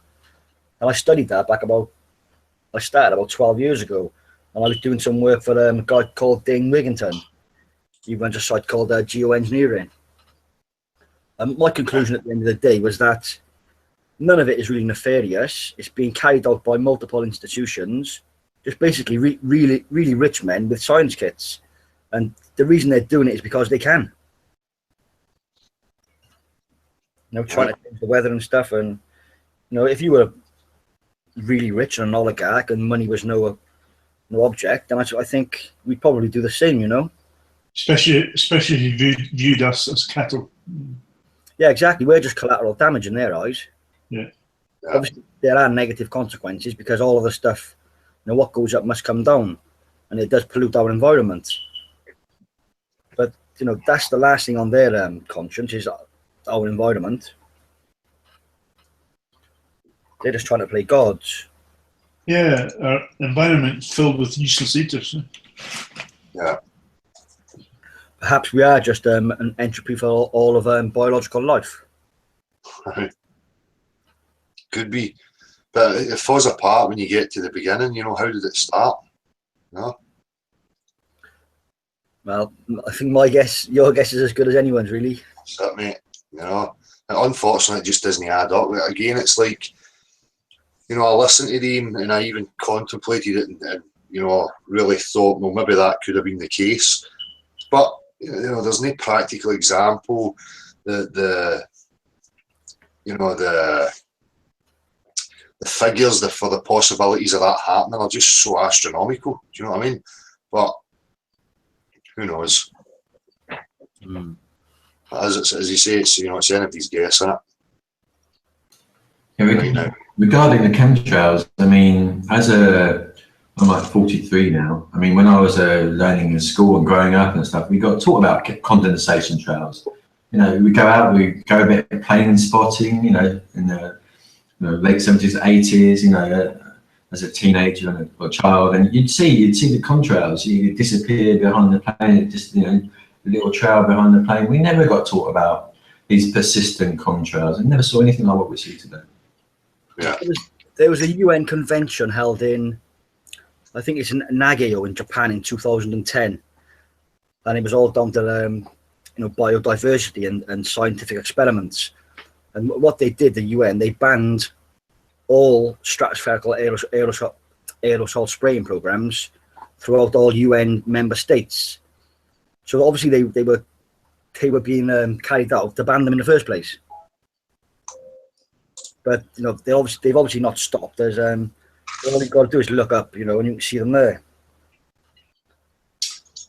Yeah, I've seen episodes on YouTube where in like northern England and places in America, they're going around with a van spraying toxic chemicals out of the van into the environment. They did it in New York's underground station, and they've done it spraying over cities in Britain. Yeah, I think the first one was carried out in the UK in Norwich in 19. That's right, I read that one. Yes, 28, I think it was, and that was from basically like a double-decker bus, and they were just canonising sulphurs into the air. Yeah, and that was just an experiment to see the effect upon the populace. But you know what, David? I think if you told the majority of the public that, they wouldn't bat an eyelid. No, they definitely don't. No, they probably roll their eyes and that's it. Yeah, but even if they believed it, they wouldn't bat an eyelid. They'd get back to the house and put Coronation Street on. It's just, I don't get it. Yeah, I tell you what I've noticed is on TV quiz shows, which I've got to admit are one of my guilty pleasures. I find that the questions on general knowledge these days are much more focused towards pop culture than any specific speciality. And celebrity, yes. Yeah. On the chase last week, one of the contestants happened to be the brain of Britain, and he didn't even get past the preliminary round because 3 of the questions were on pop culture. Good God. He failed to answer them, and they were like questions on TV soaps and stuff. He just didn't have a clue. Is that not endorsing the thought that we're getting dumbed down in society as a whole? Yeah, definitely. It's concrete proof. Yeah. Yeah. To listen to these idols, Yes. We spoke about that the other day. Even these people are trained, like as we spoke about. Like, even if you look at a football player, the majority of them are pretty thick, don't really know what's going on, but they're media trained to present themselves in this manner of togetherness, calmness, intelligence, success. Yeah, and that paints a false picture, but that's not the reality of who these people are. No. My next door neighbour, he's just been signed for Man City. He's only 16, but he's obviously home for Christmas, and he was just saying to his father, I could overhear him while I was eavesdropping. Dad, I don't want to go back, Dad. I don't want to go back. But, lo and behold, 2 days ago he went back. So obviously his father pushes him. But he's a lovely kid. But I expect in about 4 or 5 years' time, that'll soon change, Yeah. Yeah. because they even buy into their own hype, you know. Yeah. And then these people are just used to push whatever message they want pushed. So you just get these characters who are thick as fuck. Did we talk last time about David Beckham? Yeah. When he's put to Afghanistan to convince the masses to get behind the legal war and the army. He knows bugger all about it. I'm still. Yeah. That Angelina Jolie is the worst one for me. Yes, absolutely. Because, but sorry to butt in there. Have you noticed all? Well, I don't have a television, but all television programs now are presented by celebrities. You know, because they know that most public love them, so they're going to watch this because it's their favourite celebrity presenting the program. So they're going to watch it, and if you want to divert topics away, like say climate change or something, get a celebrity in there to present it, and people will believe it. Yeah, but obviously that's not what they want to do, is it? Well, what do you mean, sorry? They obviously don't want to get a celebrity in there and start talking about the real issues because people will take notes. Yeah, I see what you mean. Yes, absolutely. Yeah. No, they got control of that thing. I spoke about that before. You can see the pattern through the 60s and stuff when people were getting too powerful and having too much sway over people. You know. Did you see how much negative press Noel Edmonds got? Yeah.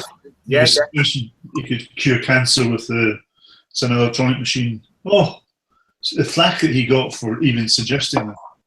But he spoke out about the BBC license, didn't he, and saying that yeah. how wrong it was.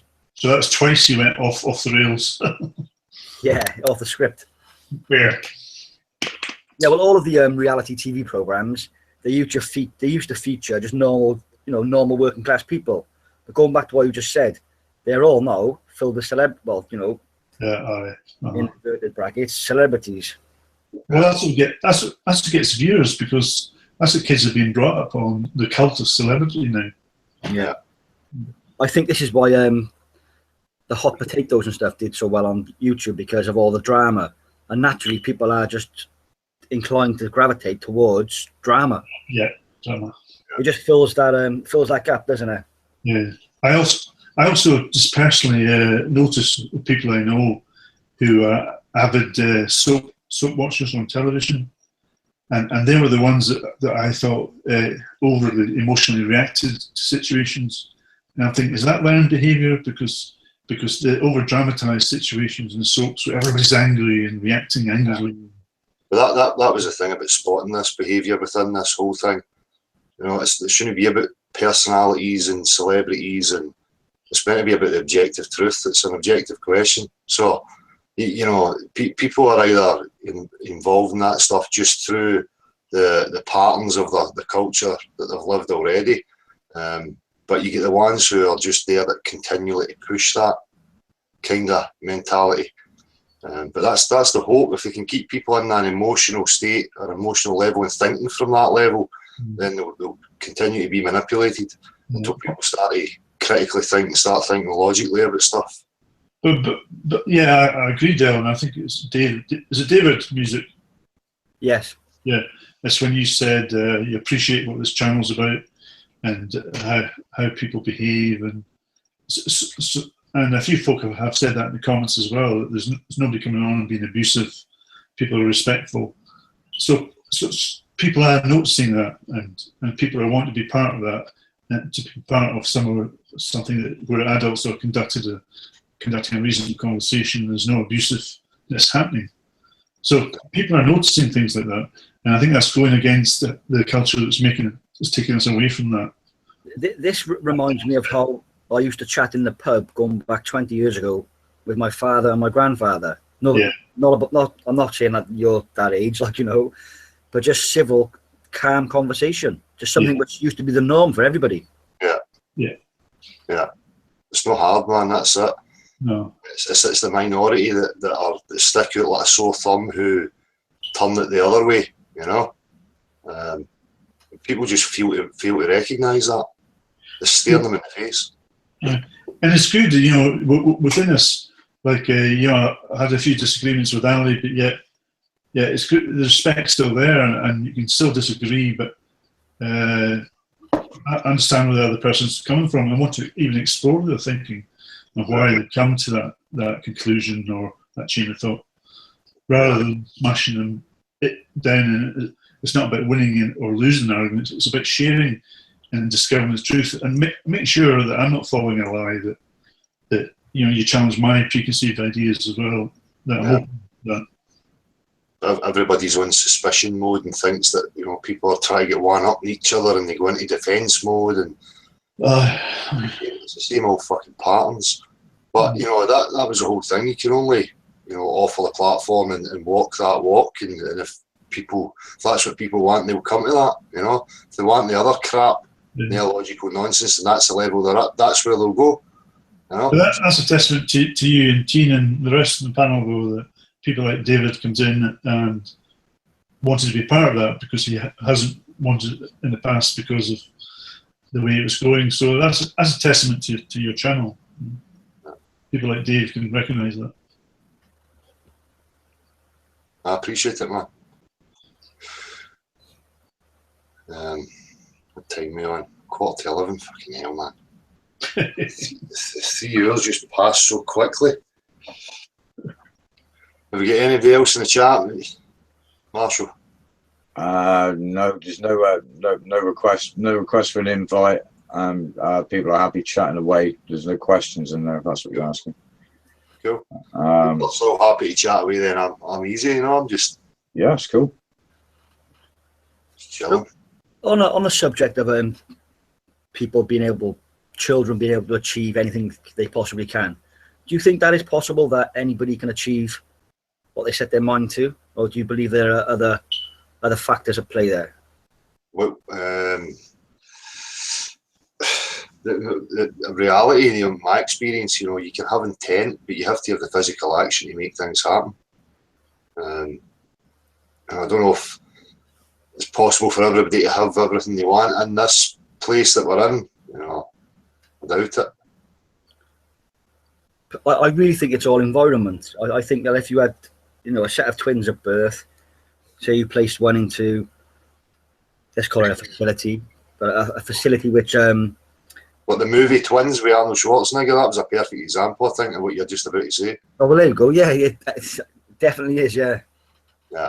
Either people are products, unless they become aware that they're a product of their culture and their environment and they question it, then they're just going to be part of that. That's how cold reading with so-called psychics and stuff works.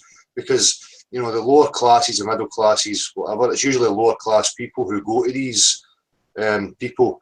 And you can cold read because you understand the culture, you understand, their woes, their economy, the likely job situation.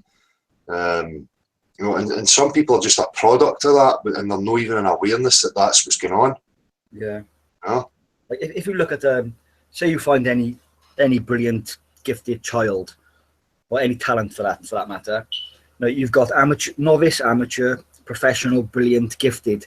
Then for me at the top, then you've got Chinese kid, because the Chinese they've got schools of excellence now. For you name a subject, and they've got schools for it. So their society is being so well educated and talented, but they're given the possibility and the environment to develop and grow like this. Whereas in the UK and all of Western society, we're all just being dumbed down. My niece is in university studying social health care. She passes all her syllabus work to me. And it's so basic. Yeah. My sister's a teacher. She did most of her things for her. But you can get a degree in the UK now just from ticking boxes. Yes, absolutely. Yeah. I won't say which degree I got, but I was so disgusted. I didn't go for the honours. I didn't go for the graduation because I thought it was patronising.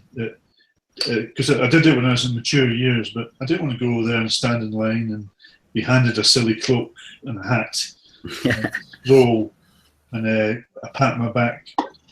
When so many people can do it, and so many people do it, I didn't see it was any great achievement, and I just thought it was so condescending and patronising. I didn't go. Yeah. As you say, most of it's tick boxes. Yeah, it's not critical anymore, is it? No. Non-practical, or I even say that about, you know, even like learning music and learning guitar and stuff. And back in the day, it was like all VHS of fucking poodle rock guys showing you bits and bobs. But you know, in places like Japan and I don't even know, maybe China, they've got like TV stations that are dedicated just solely to that. And you get like some of the best guitarists known, you know, on 24 hours a day on these TV teaching and giving lessons. You know, what do we get? We don't get anything like that. You know, it's fucking game shows and nonsense. Absolutely. So that, you know, the TV stuff like that could be used for the good. Yeah, there's definitely no inspiration on terrestrial TV these days. No. It's like the Sun newspaper. I was speaking to a journalist once. The Sun newspaper. They're only allowed to use a certain amount of words. You know, they can't be too big. They must be very basic. Yeah, but I read an article on the New York Times. They counted the amount of separate words being used in one you know, print of the New York Times. Have a guess what it was? Don't know. 800. Gee. The entire vocabulary used in that spreadsheet, you know, is only 800 words. What paper was that? The New York Times. He was in New York. That's a broadsheet, isn't it, as well? Yeah. Yeah. Well, you can imagine how many numbers that the tabloids were allowed to use. Yeah, probably it's got to be 200, 300. Yeah, but that's and like Dale was saying, like the TV, it's mind-numbing TV. It's a low-grade entertainment. You know, it's such a low level. We're all being dumbed down with the education and with the media. And have you noticed when you have TV presenters as well, they're just talking tripe. It's very low level. It's just, yeah. Have you ever heard someone say, you know, once you see that image, you can't unsee it. It's always in your mind. Yeah. I find that once you're awake to the propaganda and the blatant lies of the BBC, especially, that you can't watch it for more than 30 seconds without cringing. Well, Jonah Worms in the comments is right. She says TV is the opium of the people. Always has been. It's just a government-sponsored brainwashing machine. Yeah. Yeah, the BBC, I like to call them not an anagram. What do you call it when it's just the letters? Abbreviation. BBC are buggering British children. Oh, wow! I never heard that one. That's good. That's what they seem to cover up and facilitate. I used to say the British Broadcasting Conspiracy, but yeah, that's good. Yeah. I've never bought a license. No, neither have I. Never had one in my life. No. There was a great website. It's by John Harris, the Freeman.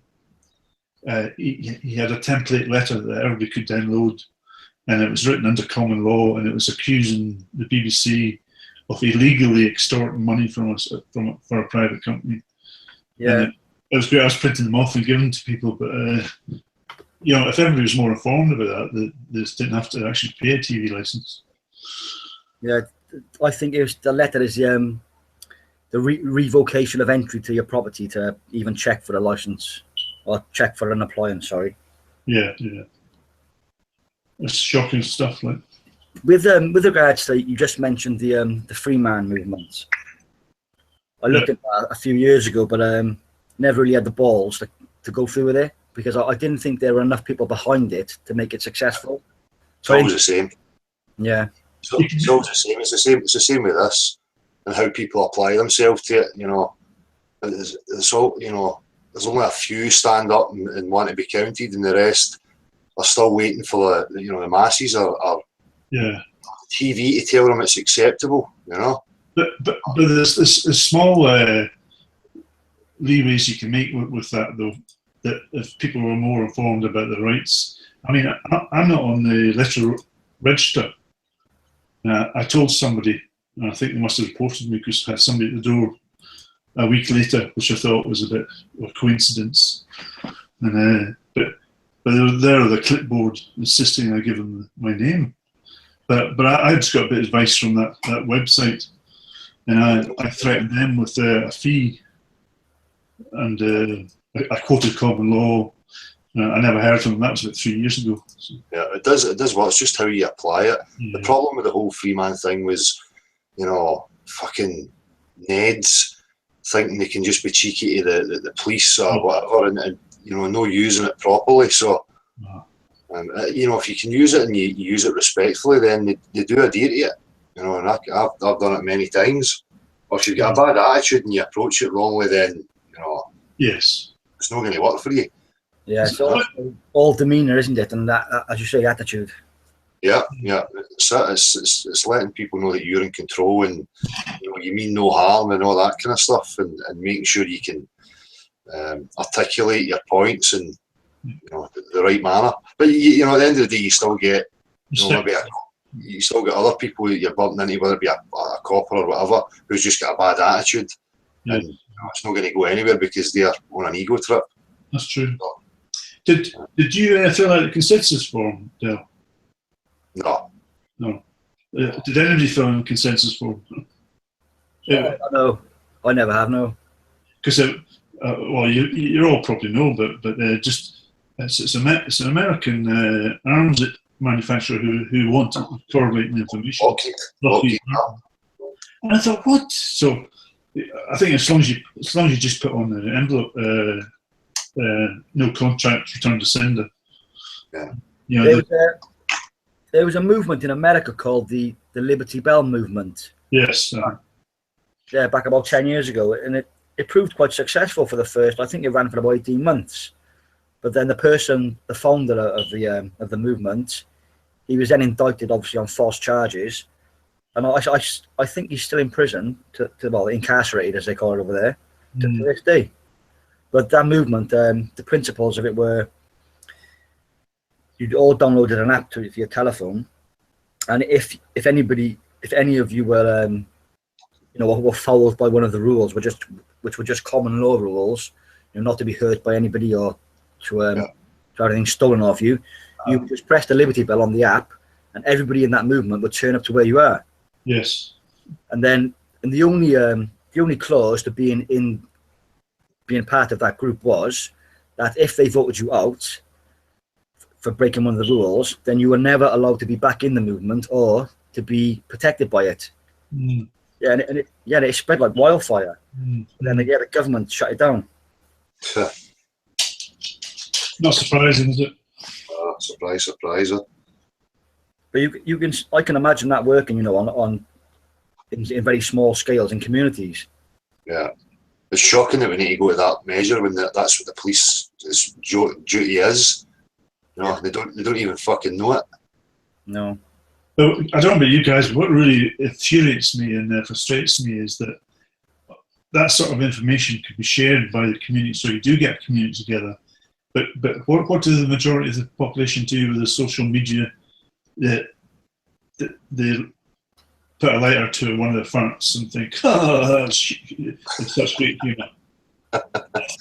Surely you could use such great mediums to better effect, like sharing important information. But they're compartmentalising that. I'm witnessing that on Facebook. You've seen it on YouTube, where, you know, I know I'm being screened.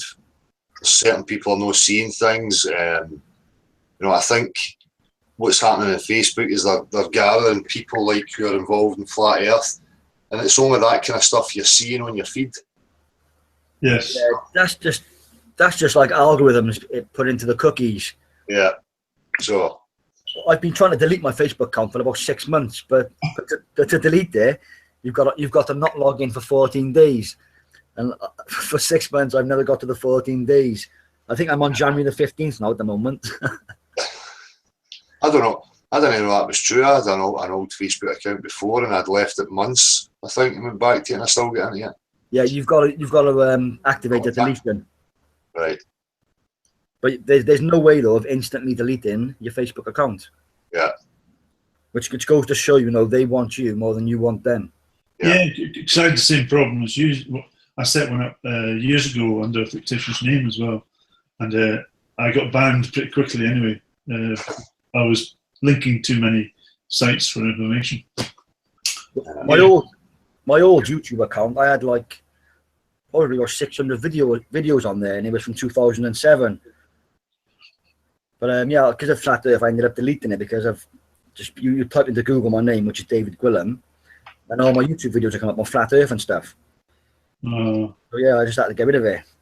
But the majority of the videos were on. I work as a graphic designer, a freelancer, but just like promo videos for clients where I upload them there for them to see them first of all, and from there, like just using it as a tool. Well, I did have about 5 or 6 Flat Earth pieces on there. So in the end, I just deleted it all.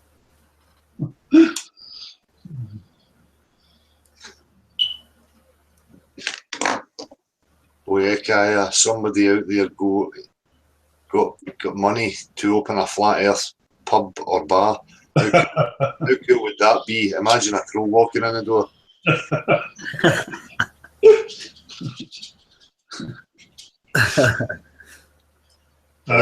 We'd have to have a doorman on the door to stop the trolls getting in.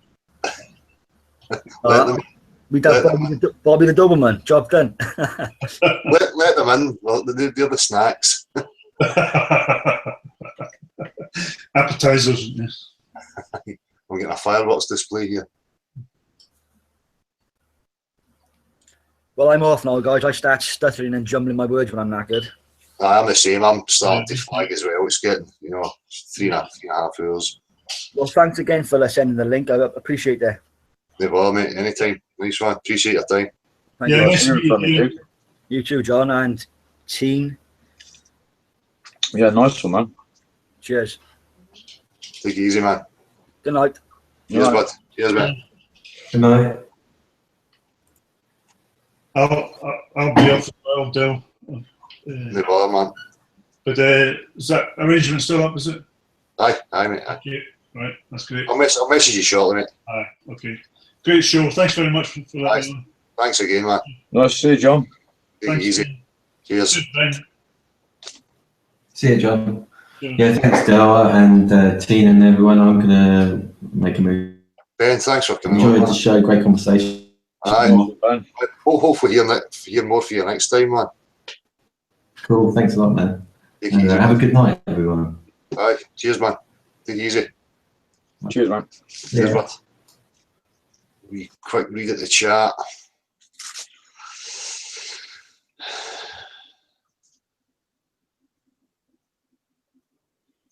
So, here we go.